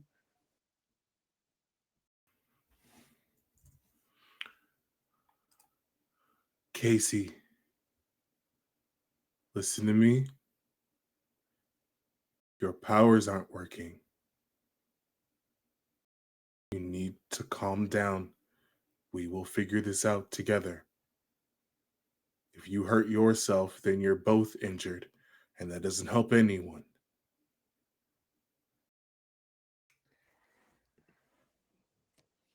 I'm going to have you roll something in just a moment. Okay. But before I do, I'm going to circle over to Mara. Okay. I have a question, and my I would love a question question. is, this is one on the list. Who here is most vulnerable to me? I think the timing on that could not be more perfect because you hear what Connor says.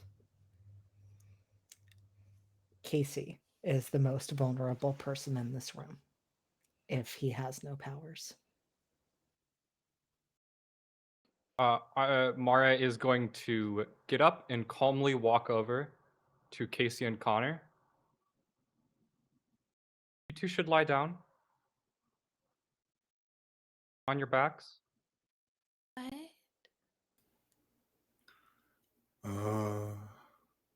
Okay. Valen, you two. Wait, is Valen in here? No, Valen's Valen's Scylla's outside. in here. I thought So Scylla. Valen was in here. So, oh, Scylla. Scylla, you too? Should I get under something? No, Okay. as few things as possible. Okay. Gonna get on the ground. Scylla's just Connor? gonna immediately drop and flatten. Mm-hmm. I'm gonna have you make that roll that I said I was gonna have you Okay. make. I would very much like to make you roll to comfort / support Casey. Oh, okay. Well, I would love that for us. okay. Where my mundane is another one that's a -1. Oh no. Let's see, gang. It's superior and mundane because, I mean, look at him.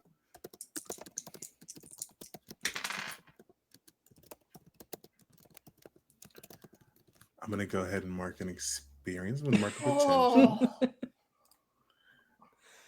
Like on the dice, it was a 7, but -1 makes that a 6. no. Okay. Yeah. And so, what I'm going to say with that, Connor, is your words definitely don't completely cut through in any way, shape, or form, which Sure. means you are still restraining Casey as you follow Mara's instructions. Gotcha. Yeah, no, so it's just high up.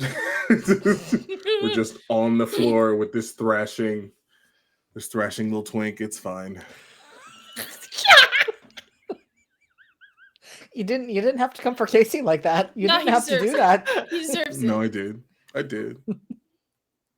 I'm sorry, I I did don't not know how mean to to. make a character that's not a twink, and we know this. It's okay. Mara. Yeah. Mara is like Elle saw it very briefly, but Mara has had this very calm exterior, and that doesn't entirely break, but it's definitely like she's stressed out.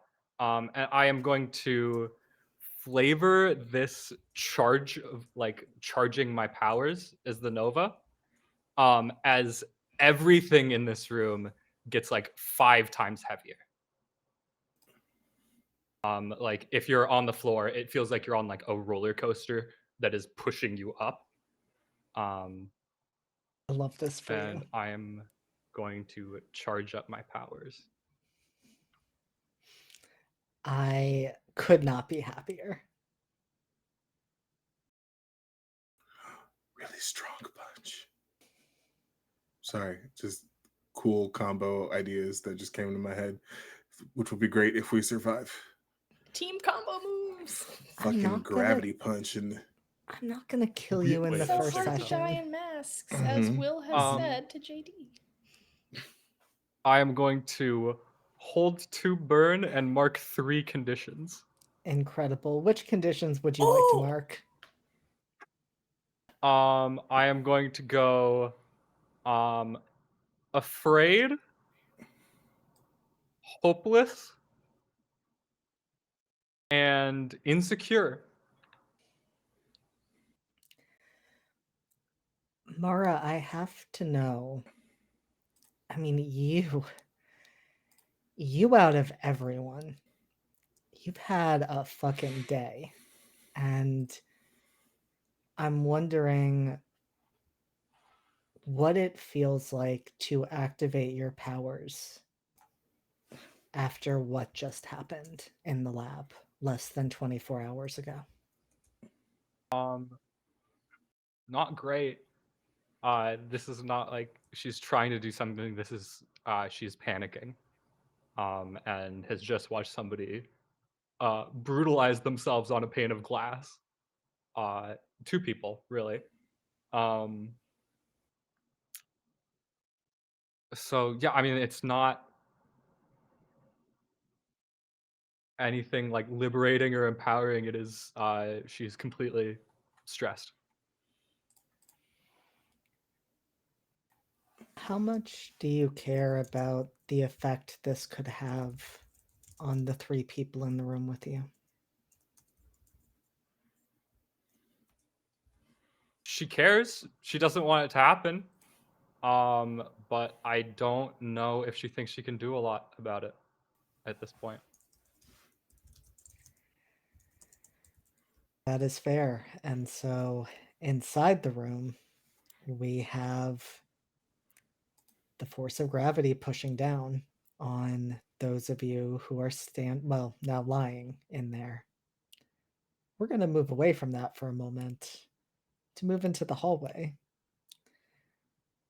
And I'm curious in this moment, what's going through Elle's head and what's going through Valen's head?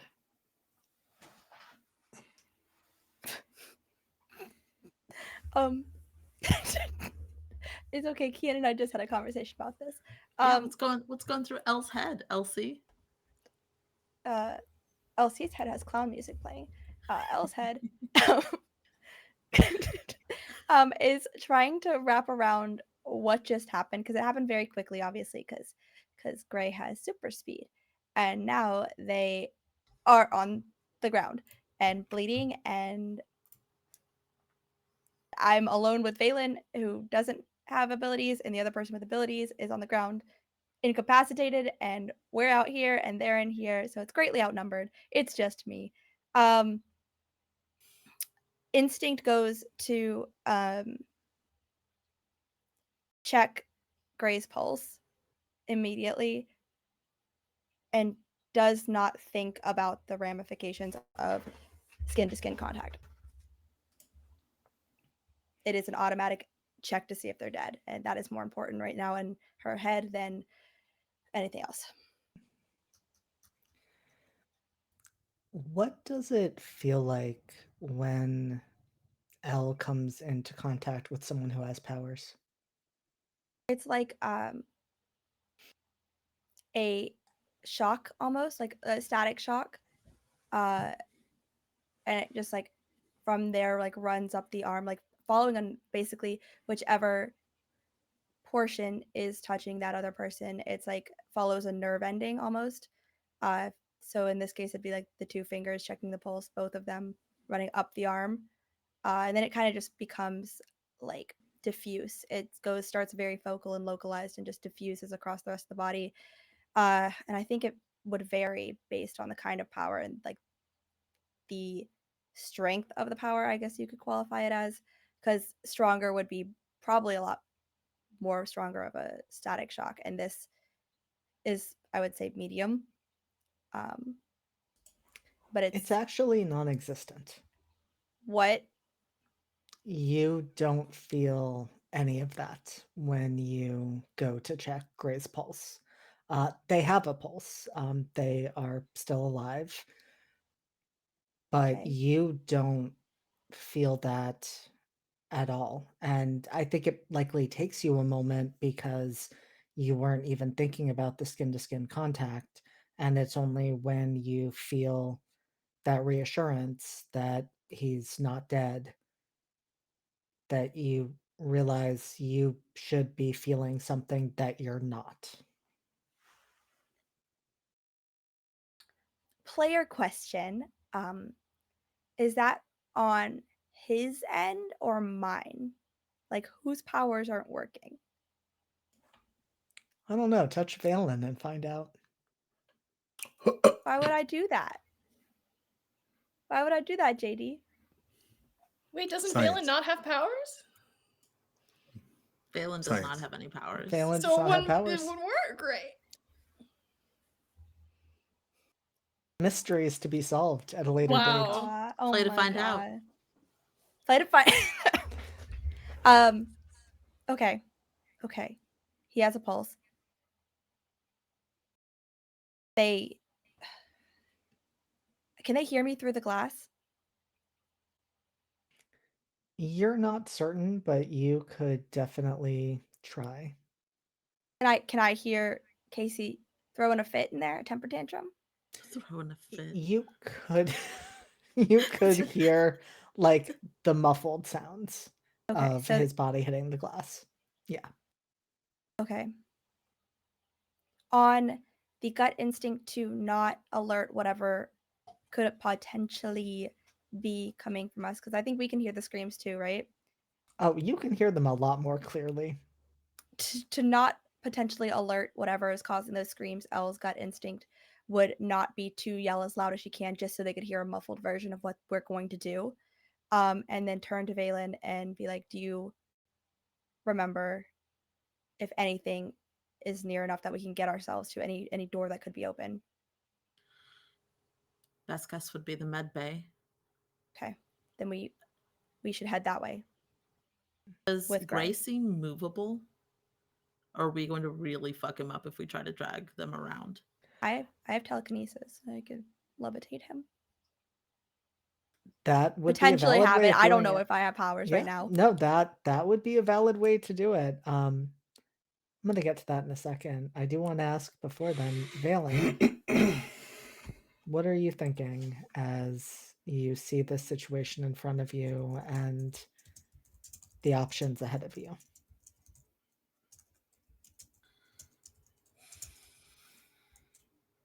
I am thinking that the med bay door might be open. And I'm thinking about which door would get me out of here. I'm not thinking about getting Gray somewhere that will help him. I'm not thinking about avoiding ISO. That can be everybody else's problem. I am also thinking about where is it Dr. I call her Dr. O in my head. Oleander? Yep, Oleander. I'm trying to think about where Dr. Oleander's office is. Interesting. Okay. And I do think that I am constantly aware that everybody here is stronger than I am. And I feel like I would catch that something is wrong if Casey can't get through that door. There is something very, very wrong about that door. If Casey, who I know is one of the strongest people in here, can't get through. So I'm kind of hedging my bets. I'm listening to see. I think unexpectedly, Valen kind of goes into kind of scout mode and falls back into it and is drawing on the experience and whatever memories he can glean from being in that building. And I think with that comes the kind of cat in a bathtub vibe. Valen's feeling a little caged in, so it's not going to go great, but right now we're okay.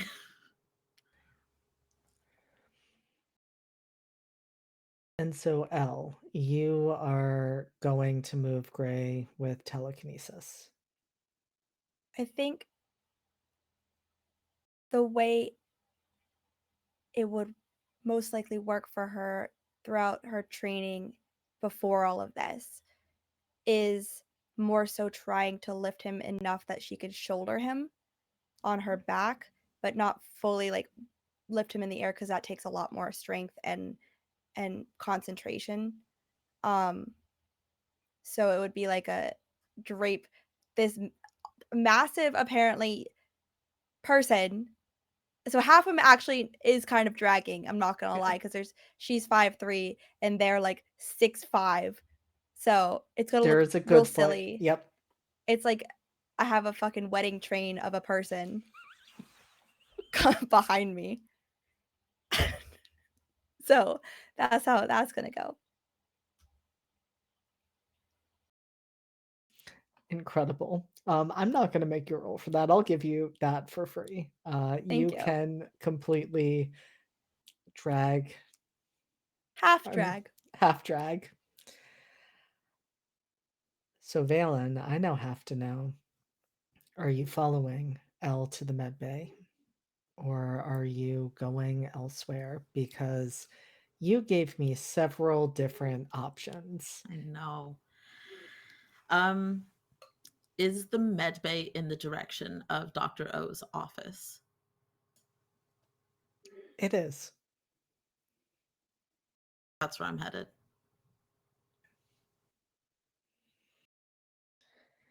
All right. And so the two of you, three of you, technically, are making your way down that hallway. Is there anything loose that I can grab as a weapon? Anything that can be a whomping stick? Gotta do what you gotta do, okay? I'm not gonna pretend that I don't have several whomping sticks in arm's reach right now. Gotta stay ready. It's the terminology. It's good. You know what I No, mean? it's valid. It's valid. I know exactly what you mean. It gets the point across. It does get the point across.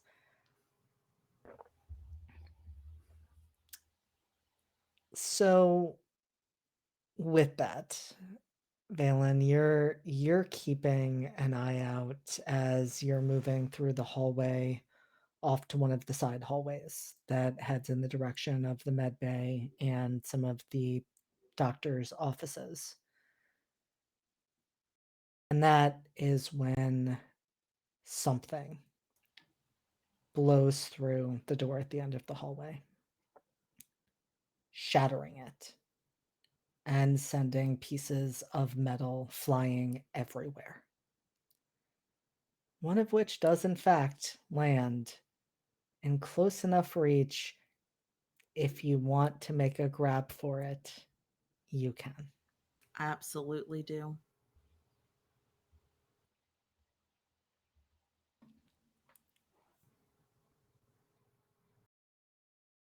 Valen, you run down the hall, moving away from Elle and Gray. I thought you were going to give me this freebie. I thought you were giving me a gift and you were about to attack me with it. What is your reaction as that same inky darkness spills into the hallway? And you look up from where you've knelt down to grab this piece of metal, and you know that that darkness is looking back at you, and it is hungry. I hate that sentence. Beautifully done. That was awful.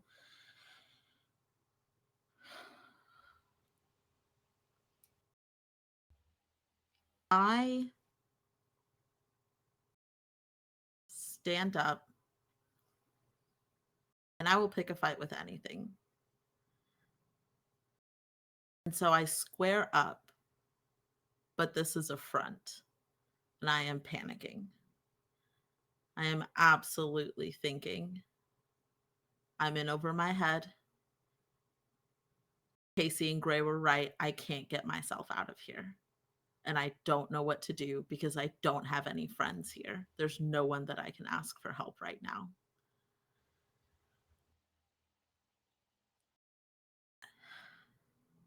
And I think how the door is open. There are no doors on either side that are open, I'm guessing. There is the hallway behind you that Elle and Gray are in. And there are theoretically open doors down that hallway.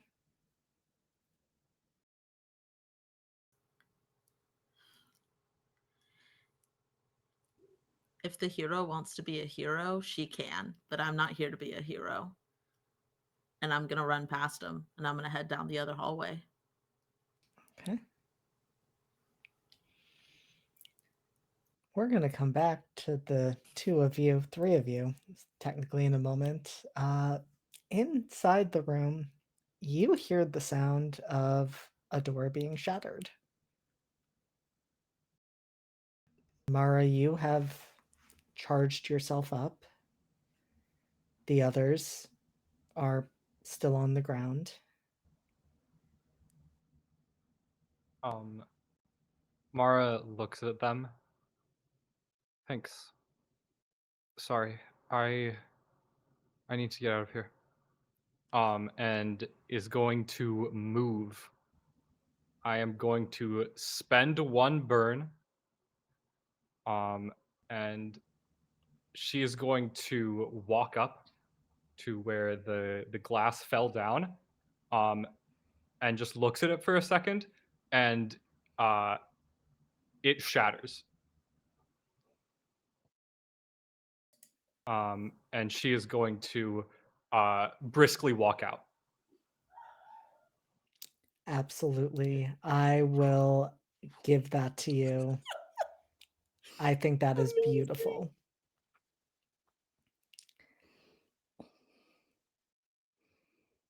Mara, what does it look like when you use your powers to just shatter this seemingly immovable object? It looks really like not very much unless you are looking incredibly close, where there is just a tiny little black hole kind of effect where it just bends everything around it for the tiniest second and then releases and it explodes.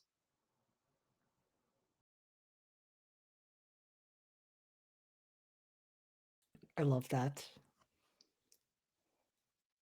Mara, you are But on there's a no mission. look on Mara's face or anything, any movement of her body to signal that she's doing anything to cause this. How do Connor and Scylla react to this door exploding? Scylla is just kind of like wide-eyed, just like, wow, you're so strong. I'm gonna get up with Casey in tow. Okay. I'm going to set him down, but I'm not going to let him go. I'm gonna look him right in the eyes. Okay. Right now, we're in this together. You want to get to your partner, right? Right. Okay. Then we go out together. Okay. Let's go, Scylla. Yeah, I'm here. All right. And I'm gonna just start heading out the door. You said that there was some metal that was like dropping. Is there any like in the vicinity? You can grab a piece on your way. The darkness is there. Huh? The darkness is there. What The the fuck does that darkness mean? has not left. It is It was in the hallway? in the Like, hallway. And it is blocking one end. On it? It's just sitting there? It is. It's like it's sitting and waiting and watching. Onyx, It is that has you? teeth. what do you mean it has teeth? Roll that back. Where? How does it have teeth, motherfucker? What do you mean? What do you mean? I mean, it has teeth. I mean, Like, What does that Okay. mean? You just Yeah. said the same thing again. You Yeah, can't just- that does not answer any questions we You have. left that detail out earlier. Look, it didn't have teeth then. what do you what? What does that mean? GD. Is it like a mouth made of Does it have darkness? a What mouth? is it? How many teeth? If you will let me speak. No. I can't tell you how many teeth it has if you keep asking me how many teeth it has.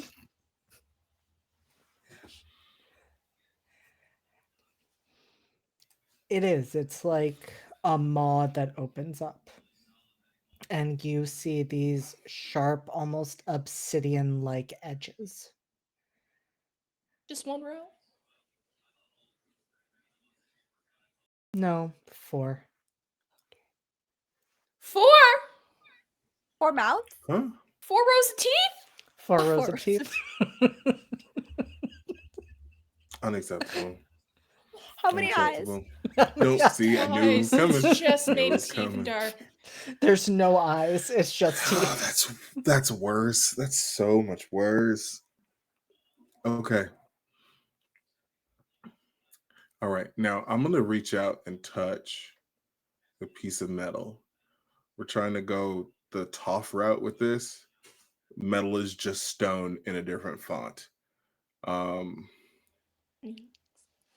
So I want to just very casually touch. I'm not going to grab it. I really just want to like rest my hand on it and try and take some of the properties of. I swear to God, if the metal also feels bad, I'm going to scream. It's fine. It's literally fine. You know what? Give me a roll with Freak. Let's see you unleash your powers. Yay!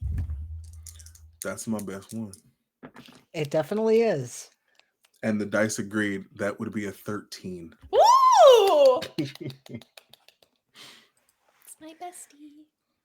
So, Connor, this does not entirely feel good, but with a 13, you are able to filter out the pieces that are wrong, that are not organic. But there is enough actual metal in this that you're able to take and absorb what you need to take and absorb. Gotcha. Does the darkness feel like onyx at all? I guess no.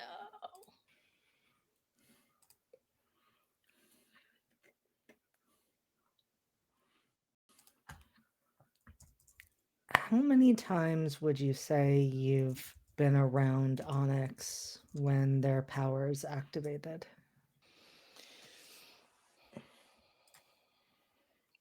Probably a handful of times, given how Scylla can compact herself down and swirl under things and in things and on top of things.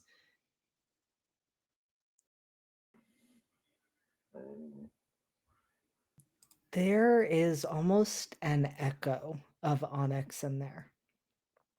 It doesn't feel like Onyx in the sense of nothing in their ability ever felt hungry or dangerous in this way. It could be used to lead to a dangerous situation, obviously, given their history. But there was never anything you felt that was aggressive in the darkness that they manifested. Does it This feel feels like a corruption of their abilities. so? It's not like nothing I've felt before. It's nothing like you felt directly, but there is enough for you to say this isn't unlike Onyx. It just doesn't feel like them. Oh, it's like someone took a picture of Onyx's reflection. That's weird.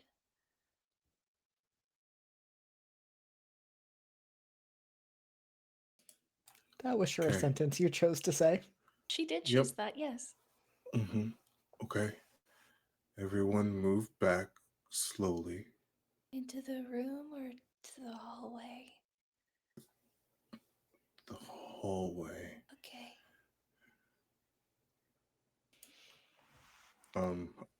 Connor is going to stand between the rest of them and the shadow.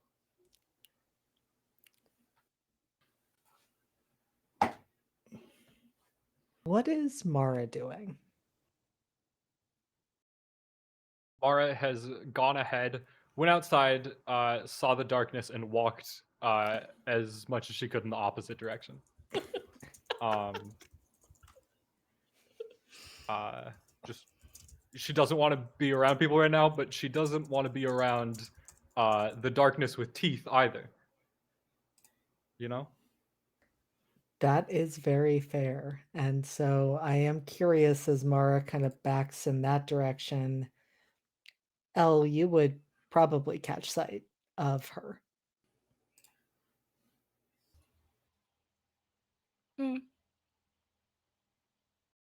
Okay. So how you ran, Valen? I'm going in just the opposite needed- direction, and I am not waiting for you. And so are you Is that running towards Mara then? How many directions do we have right now? We have two, essentially. To the we darkness have, and away? We have the darkness here. We have the hallway that goes to the medical bay and the doctor's offices. We do have another hallway that extends in the opposite direction. And then we have the rest of the rooms that are sealed. Okay. Doctor's office and med bay are through the darkness. Opposite direction from the darkness. It would Cool. still be safe to head in that direction. Cool. That is the way that Valen is going. Okay, so you've just, I think, blown past Elle and like left her holding Gray. Yep. Okay. How do I feel right now in this hallway?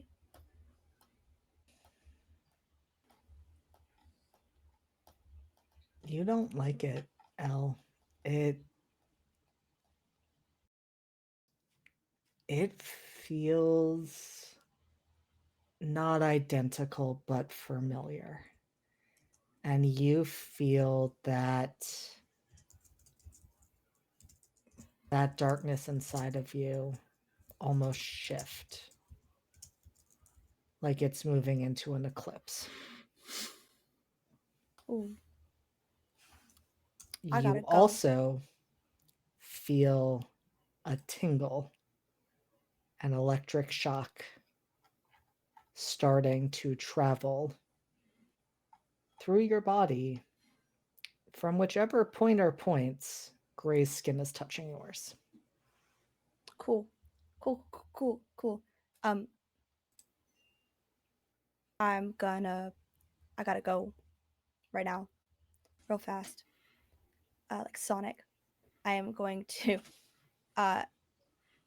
let's see. All right, so I need to get everyone together, but I also need to get away from this feeling. So, who is closest to me right now? I would say Mara's probably closest to you. Potentially also Casey if Connor has let him go. If Connor is still holding on to Casey, I let him Casey go. would be there. But Casey is like running in your direction since you have Gray. God damn it! It's gonna ruin everything. It's gonna ruin everything. Okay. Is Mara in the same direction as where the med bay is going? Like, if I go that direction. Mara's in the hallway, but I think you could call her in your direction. Because again, there's two directions to go in. One is to what you, I think, know, Elle, is a locked door. Mara doesn't. The other would be to the med bay and doctor's offices. So you can hurt everyone in that direction. There's no barrier stopping you. Okay, that is what I want to do. I am going to super speed book it to the med bay and drop off Gray first. That is fair. And having absorbed his powers, you are able to do that. Okay, I don't need to roll. I'm not going to make you roll. I think at this moment, with the amount of physical contact you just had with them, I will give you that as a freebie. I'm giving you all a lot of freebies because I want you Yeah. to survive. Oh wow, thank you. Thank you for your support. And Yeah, your he's got more faith. horrors to show us later. Yeah, I have to face the horrors for. This is an appetizer, I'm sure. It's an appetizer. I've gone blurry again. I don't know why my camera keeps doing this. It's fine. Okay, I will drop off Gray and rush back in whatever time frame that is. I don't know how fast you guys were moving in different directions, but next would just be to either get Mara or Valen, whichever one is moving further away, back to the group. I think that depends on if you want to move people further away from danger or closer into it, because Connor and Scylla are still close to the darkness. Mara is the next closest. Valen is honestly, well, I mean, you ended up moving faster, but they're moving in the same direction that you're heading people towards. Okay, So, Valen's fine then. yeah, Valen's fine. I would not worry Great. about them. Doing great, sweetie. Okay, the next would be, I don't think I can move Connor, but I can at least put myself between the darkness, Connor, and Scylla. So I will maneuver myself there and tell everyone to go to the med bay where I dropped Gray off to head that way. And I want to put myself between them and the darkness. And so I'm first just going to ask real quick. Yep. Mara, do you follow Elle's instruction to head towards the med bay? In response, Mara is going to say, You need to let me be last.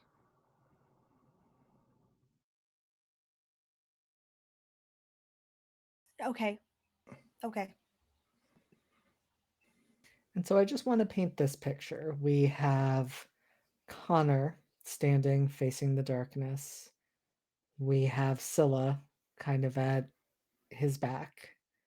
We have Mara down the hall but holding firm, planning on being one of the last lines of defense. Specifically, she wants to get out of the way of the people so they can move around her unaffected by anything, and then go in after. Okay. And then we had Elle jump in front of Connor. Connor go to move her out of the way. Scoot. We're just gonna move back together. Hey, I was Ellie, we aren't playing heroes right now. wasn't I was gonna move with you guys. I just didn't want anyone left behind. We're I wasn't going. playing. I'm just you. just Thank you fully for just thinking of us. has you up. Just Okay. If you like, I can keep you turned, facing the shadow.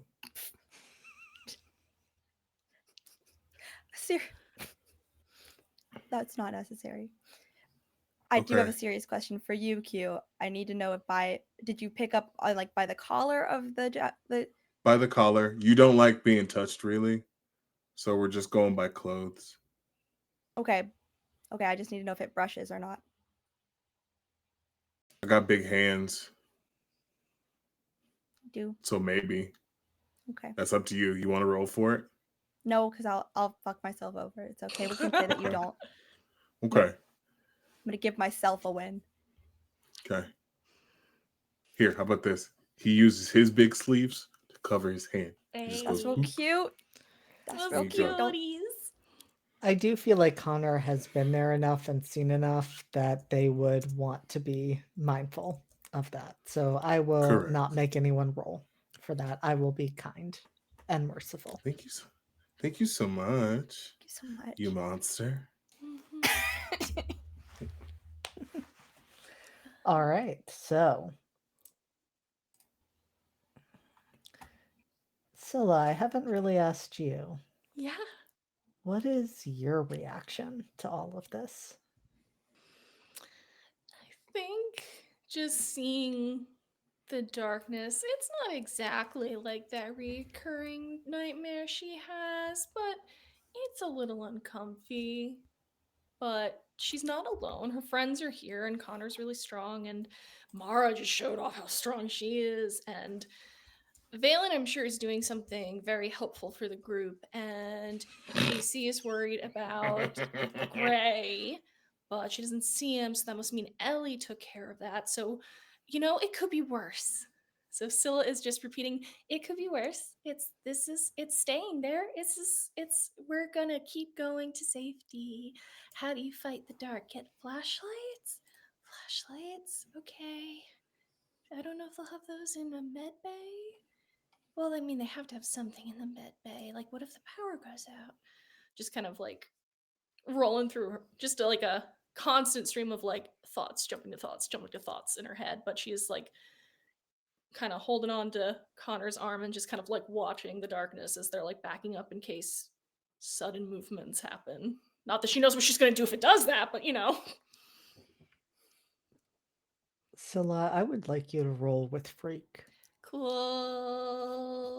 Love that. Why am I rolling with that? Okay.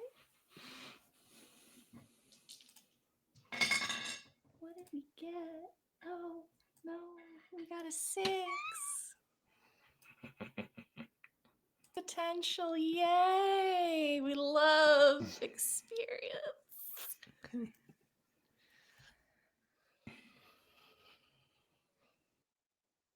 Scylla, there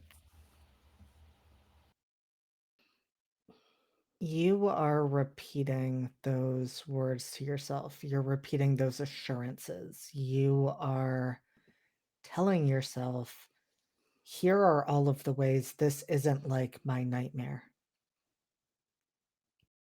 But it is. Didn't have teeth in my nightmare. You didn't see the teeth in your nightmare. You can go fuck yourself. What? You made it worse, thanks. I live with this person. I'm He making loves choices right now. me. I have to see you every day. Oh god, okay. And in that moment, as you make that realization,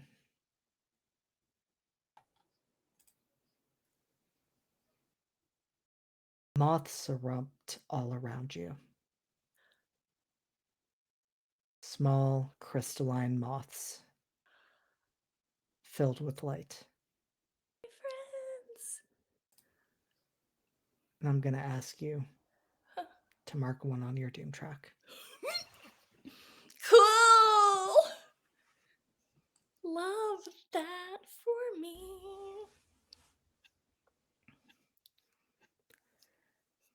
Where And we're is it? going to pause right there for a moment Cool. to go over to Valen, because I am curious, as you have booked it down that hallway, where do you go? Or I should say, where do you try to go? Which way to the doctor's office? Straight down the hall. That's what I'm aiming for.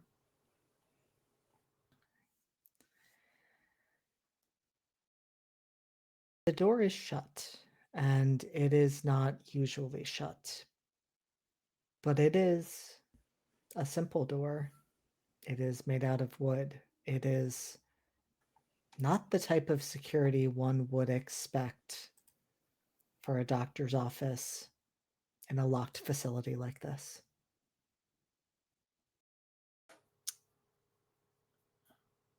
I would like to reach out with the metal that I have to try to touch the door to see if that same weird barrier is there. That was nullifying powers at the group room.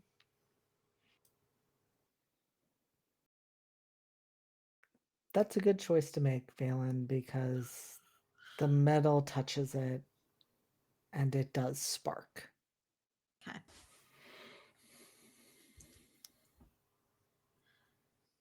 Does this seem like electricity or powers when it sparks? Like this, is this technology like some kind of force field, or does it seem other? I'd like you to roll to assess the situation. No. Counter offer. Can I I make like my those. Can I make my roll or use my move straight up creepin'? When you scope out a person or place, I get to roll plus mundane. Absolutely.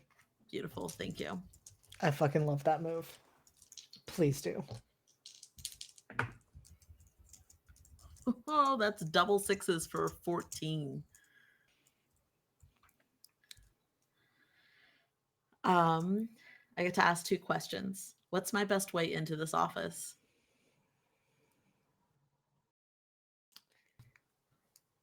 Valen, you are trying to gauge what is this force field? What is it made of? And you realize it feels familiar. And it seems like the worst possible idea you could have. But you're pretty sure if you touched that door, you specifically, you'd be able to do it. It wouldn't stop you.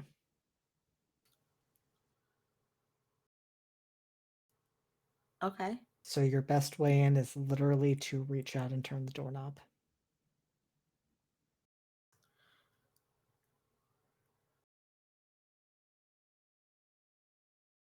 Do I have to ask my next question now, or can I hold it until after I open the door? I totally understand either way. You can hold it until you open the door. Yes. Okay. Okay. I open the door. Or I try to. I don't know what happens. Valen, you reach out and you touch the doorknob, and you feel. Remind me how you described it when you felt that surge during your therapy session. It is like it's like a tingling sensation. Um and I think specifically the weird marks on Valen's arms, it kind of seems to amplify. So it's very much located in his hands. I think, I don't know that I used this exact phrasing whenever Valen was in the therapy session, but I think that there's a strange comfort to it. This Valen wouldn't think this all the way through, but there is this urge to kind of push for more. So it starts as this tingling. Valen will kind of lean into it, and I think it is kind of this strange purple hue that kind of hovers a little bit over Valen's hands, kind of just a little bit over their skin as he reaches for the door. And as that comes into contact with the doorknob, you feel the moment. If this were magnets, they would be pushing against each other, but this instead reaches out for you. And you feel that energy that was creating the barrier rushing over your hands, amplifying that light, and then sinking into you like it belongs there. Doors open.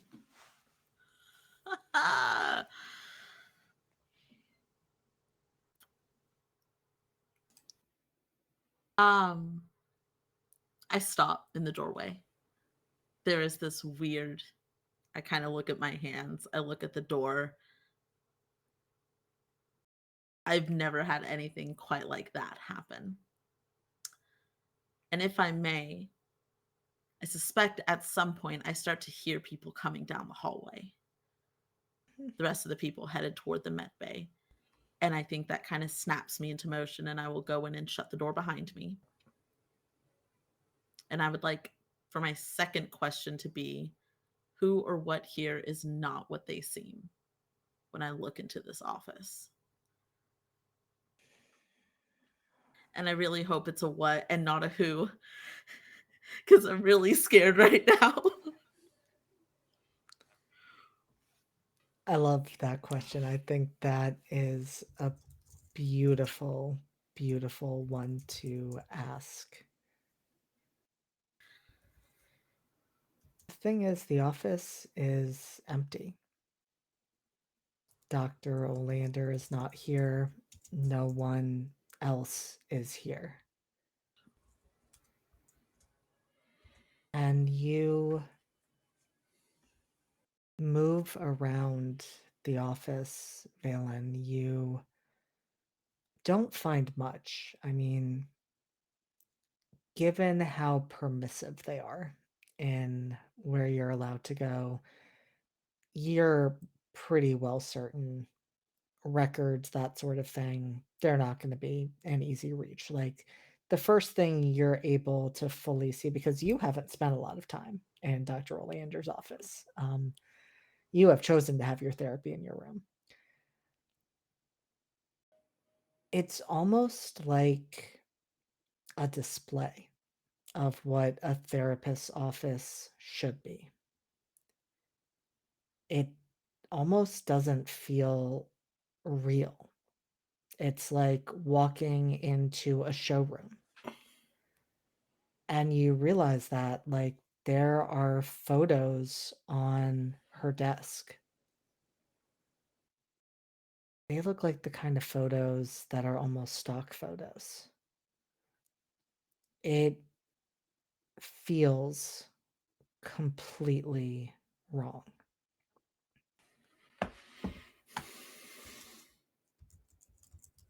And we're going to leave you there to maybe uncover some other things as we jump in next time, because where we're going to end is with the four of you still in the hallway.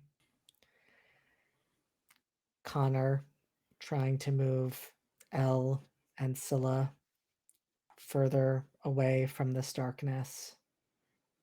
Scylla suddenly surrounded by moths, and all of you can hear the gentle chimes as they move in a circle around her. Mara, preparing to let the others move past her, ready, it sounds like, to maybe take some steps if it is needed.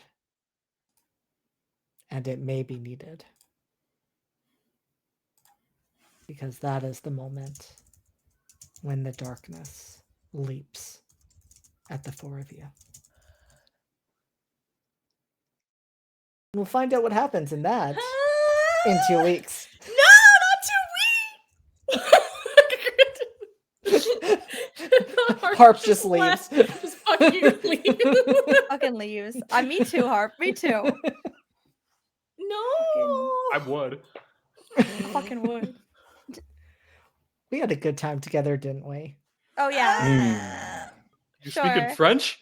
This We? is certainly God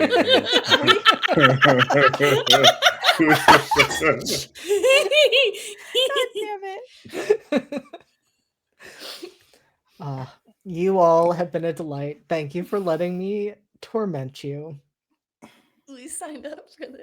I You know the Why did. did the darkness is shadows? gonna have teeth, you freak. Why did it have teeth though? Look at baby? the Why is teeth! Because did it it was have hungry and teeth? you need teeth to chew things. All right, Q. Not always. I Nothing don't is know more- if that's fully It's true. more Is like the thing? heart stopping than the. You aren't didn't hungry? realize it had teeth before. You know that part. That part was rough. I felt bad for you. No, thank you. Yeah. You know, that was felt like- not great. And I didn't even have that nightmare. You know what I mean? No. Well, Scylla told you about it, so. Sure. Yeah. Oh boy. Incredible. So This is yes, the we will bad place. we will be back in 2 weeks with more adventures in Hemlock. But before we start to move to wrap up for today, I'm going to have everyone go around, tell you who they are, why they're amazing, all of those fun outro things. And then I'm going to throw the ball to Kian to help me out with finalizing the outros for Entropy. So starting with you, Harp. I know one thing that makes Harp awesome is the music. Is the music that she makes, which was in the trailer that we dropped for this. So I'm just going to promote you on that, but then I'm going to let you promote yourself. Thank you. I appreciate it. Harper, I do make music.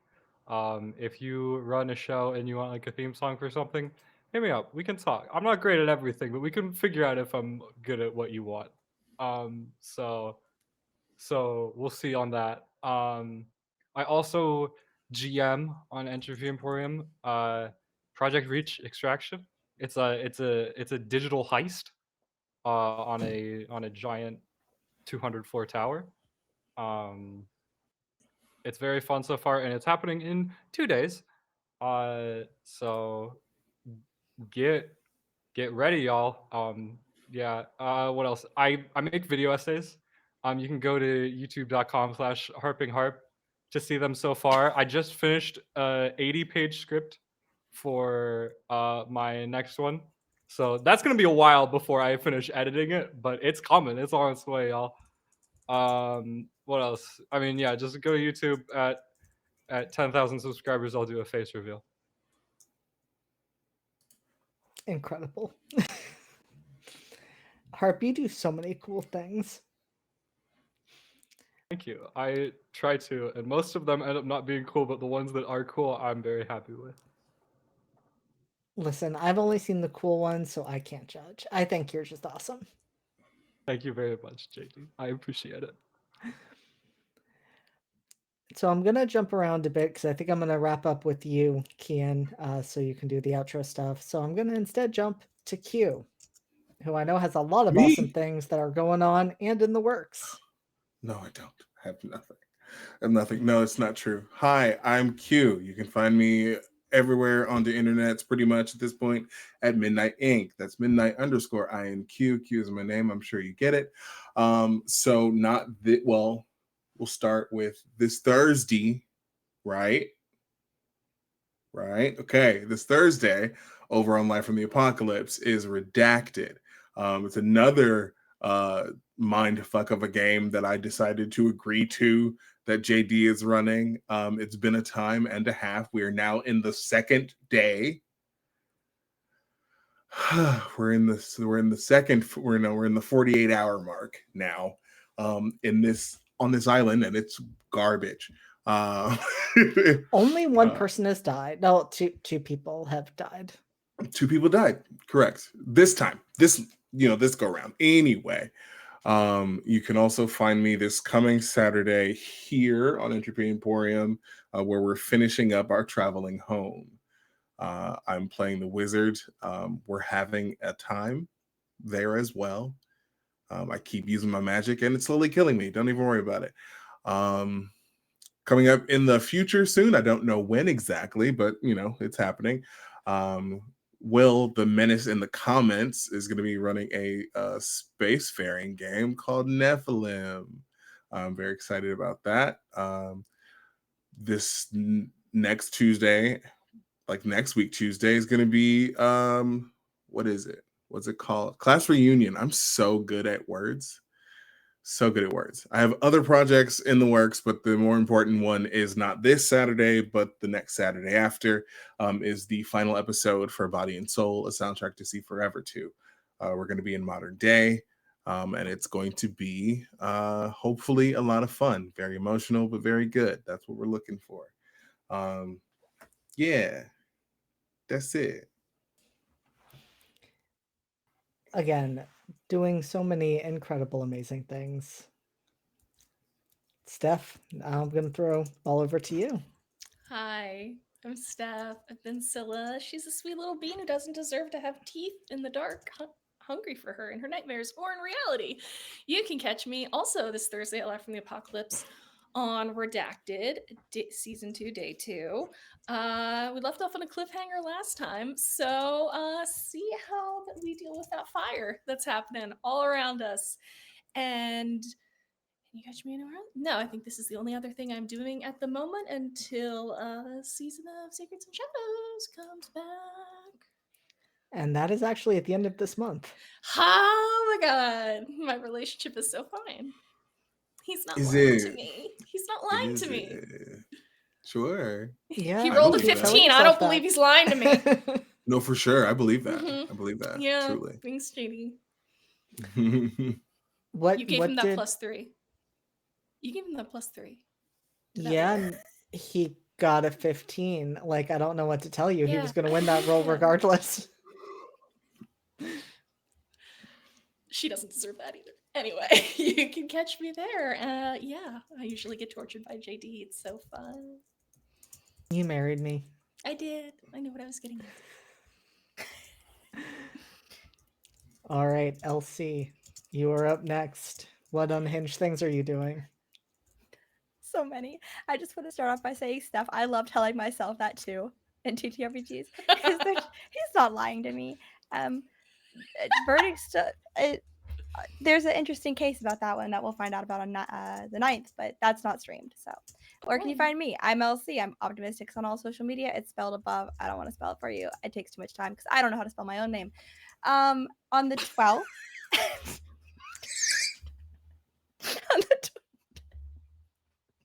I'm sorry. It's a whole other show watching me do intros and outros, I promise. You can find me over on the Lost Caravan, where we're playing our episode 2, which wasn't supposed to happen, but it is now, of Haunting of Duncan Hill, which was a game that won our game jam back in October. It's a spooky game. We're all ghosts. Initially, the concept was we have to spook all of the team out before they exercise us or we lose. But then we're like, hey, I want a boyfriend, and that guy's kind of cute, the living one, trying to spook me out of the house. So I gathered all of my friends' ghosts and we killed him. So now he's a ghost too. And Danny did not account for that. So now we're playing a game called Can We Kill All the Exorcists Before They Exorcise Us?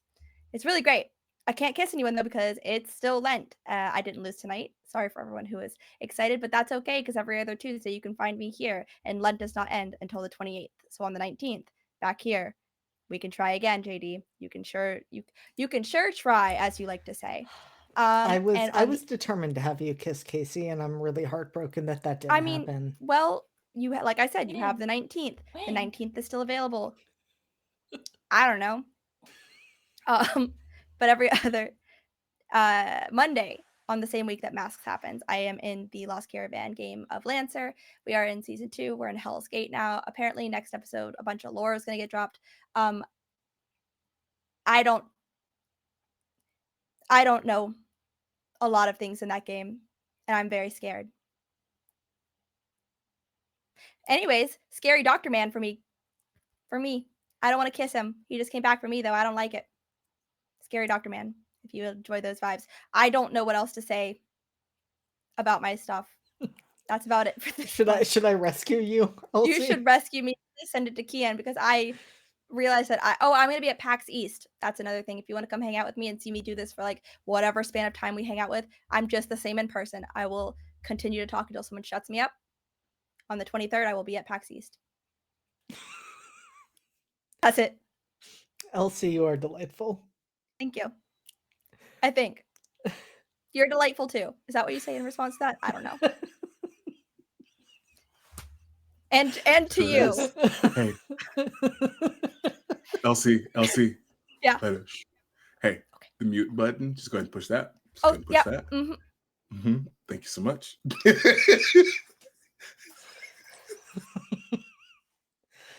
I adore this cast. This cast is perfect. I'm going to go very quickly. I don't have much to add. Most of you have already plugged the things that I'm doing. I'll be back here in 2 weeks. I'll be torturing players with live from the. It's late.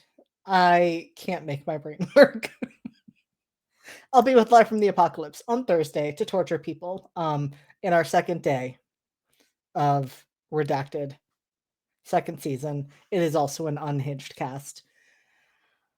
I will be doing so many other things. If you'd like to see me as a player, LFTA is the place to do that. I play a whole lot of sad twinks, and I know my brand. We know my brand. So many sad twinks. So many sad twinks. You can see that next Tuesday. You can see that the following Sunday, potentially. Yes, maybe. Yeah. You can see that not so much on Thursday. I'm just romancing everyone because I'm in a dating sim. That's our heist game. And I'm kissing my way through it and destroying relationships because that is apparently what I do in that game. Yeah, that. And then on every other Saturday, I'm with Exquisite Corpse Presents playing a sad goth twink who plays the violin and does goth things and almost got eaten by a dragon last time. It's fine. Don't worry about it. Yeah, best way to find what I'm doing is Twitter or one of the other social media sites. And with that, I am going to use the mute button on myself, and I'm going to throw it to Kian. Yes, Q. Okay. Tales from Table Studios is doing a bunch of games this month to support Gaza because so if you go to Tales from Table Studios, if you want to join some games, I know we still have a couple more spots. If you just want to watch them, we do have a charity thing going on. So just go there, say hello, be our friend. That's Absolutely. No, thank you for that, Q. And thank you for also reminding me that I'm playing in one of those games on the 17th. I'll be doing masks twice that day. So yes, thank you for reminding me of that. That'll be a whole day of masks. I'm helping. But with that, I'm going to throw it over to you, Kian. Hello, everybody. My name is Kian. My pronouns are they, he. You can find me on the interwebs at uptight_chiffon, uptight-chiffon, just depending on where you're hanging out. I am hanging out here a lot. I am in our Project Reach Extraction .hack sign flavored heist game. I am in Lust and Dust, Tales from the Thirsty Waste, our Thirsty Sword Lesbians game. I am here, obviously, every other Tuesday playing my hero, Valen, because this is a game about superheroes. Valen's going to be a superhero, damn it. I have an upcoming campaign that's going to start on this channel likely in April or May. I'm super excited about that. It's going to be an actual play of Invisible Sun. I am over on High Shelf Collective every other Wednesday. That is for Beacons, our Farlight campaign that is GM'd by JT. Super rad. Next Wednesday, JD, I can't believe you fucking forgot. Next Wednesday is I was so fucking offended. Next Wednesday, Nova returns for I'm season so 2. sorry, Kian. I'm so sorry. I'm like First looking at thing- it right here. First thing that's gonna happen is our characters are gonna break up. Done. Because you Let's be forgot about kissed. it. I breathed for you. I breathed for you, and you It could was not breathe for very yourself. it was very traumatic. It was a very stressful. We'll be hopefully working through and processing all of our trauma this season. Fingers crossed, we're going to use the cipher system for that. Super stoked about that. I've got a couple of other projects coming up that I can't announce yet, but follow me on social media. That is where you will see it first. Going to run down really quickly what we do on this channel. On Mondays, starting next Monday, we are going to be doing Minecraft Taskmaster. That is going to be a group of 7 people playing Minecraft, and only one can be left standing at the end of this whole experience. So it's going to be a lot of fun. I will be playing in it. If you are a betting person, do not bet on me. I'm not going to win, but I'm going to try to have a good time. Tuesdays, obviously here. Every other Tuesday, we are playing They Call Us Villains. On Thursdays, Project Reach Extraction, the game that Harp is GMing. On Fridays, Lust and Dust, Tales from the Thirsty Wastes. On Saturdays, this Saturday is going to be the last episode of Our Traveling Home. So definitely come hang out and check that out. And then only other thing to plug is that Entropy just released another casting call for an upcoming game that's going to be a D&D 5e game. So definitely check that out on social media. If I was more prepared, I'd have the links all thrown up, but I don't have them right now. I'm sorry. But yeah. That's me. That's the channel. I hope I did all the things. Somebody will yell if I didn't. But yeah, that's me. I will toss it back to you, JD. Sounds good. So I'm going to take us on to the ending screen so I can give my cast a chance to yell at me. And in the meantime, I am going to set up a raid, and we're going to go hang out with Lost Caravan since we had mentioned them several times tonight. And thank you all for hanging out. Thank you to my cast for letting me take you through the horrors. And we'll be back in 2 weeks to see what happens when the darkness tries to eat you. Have a good night, All right, everyone. JD,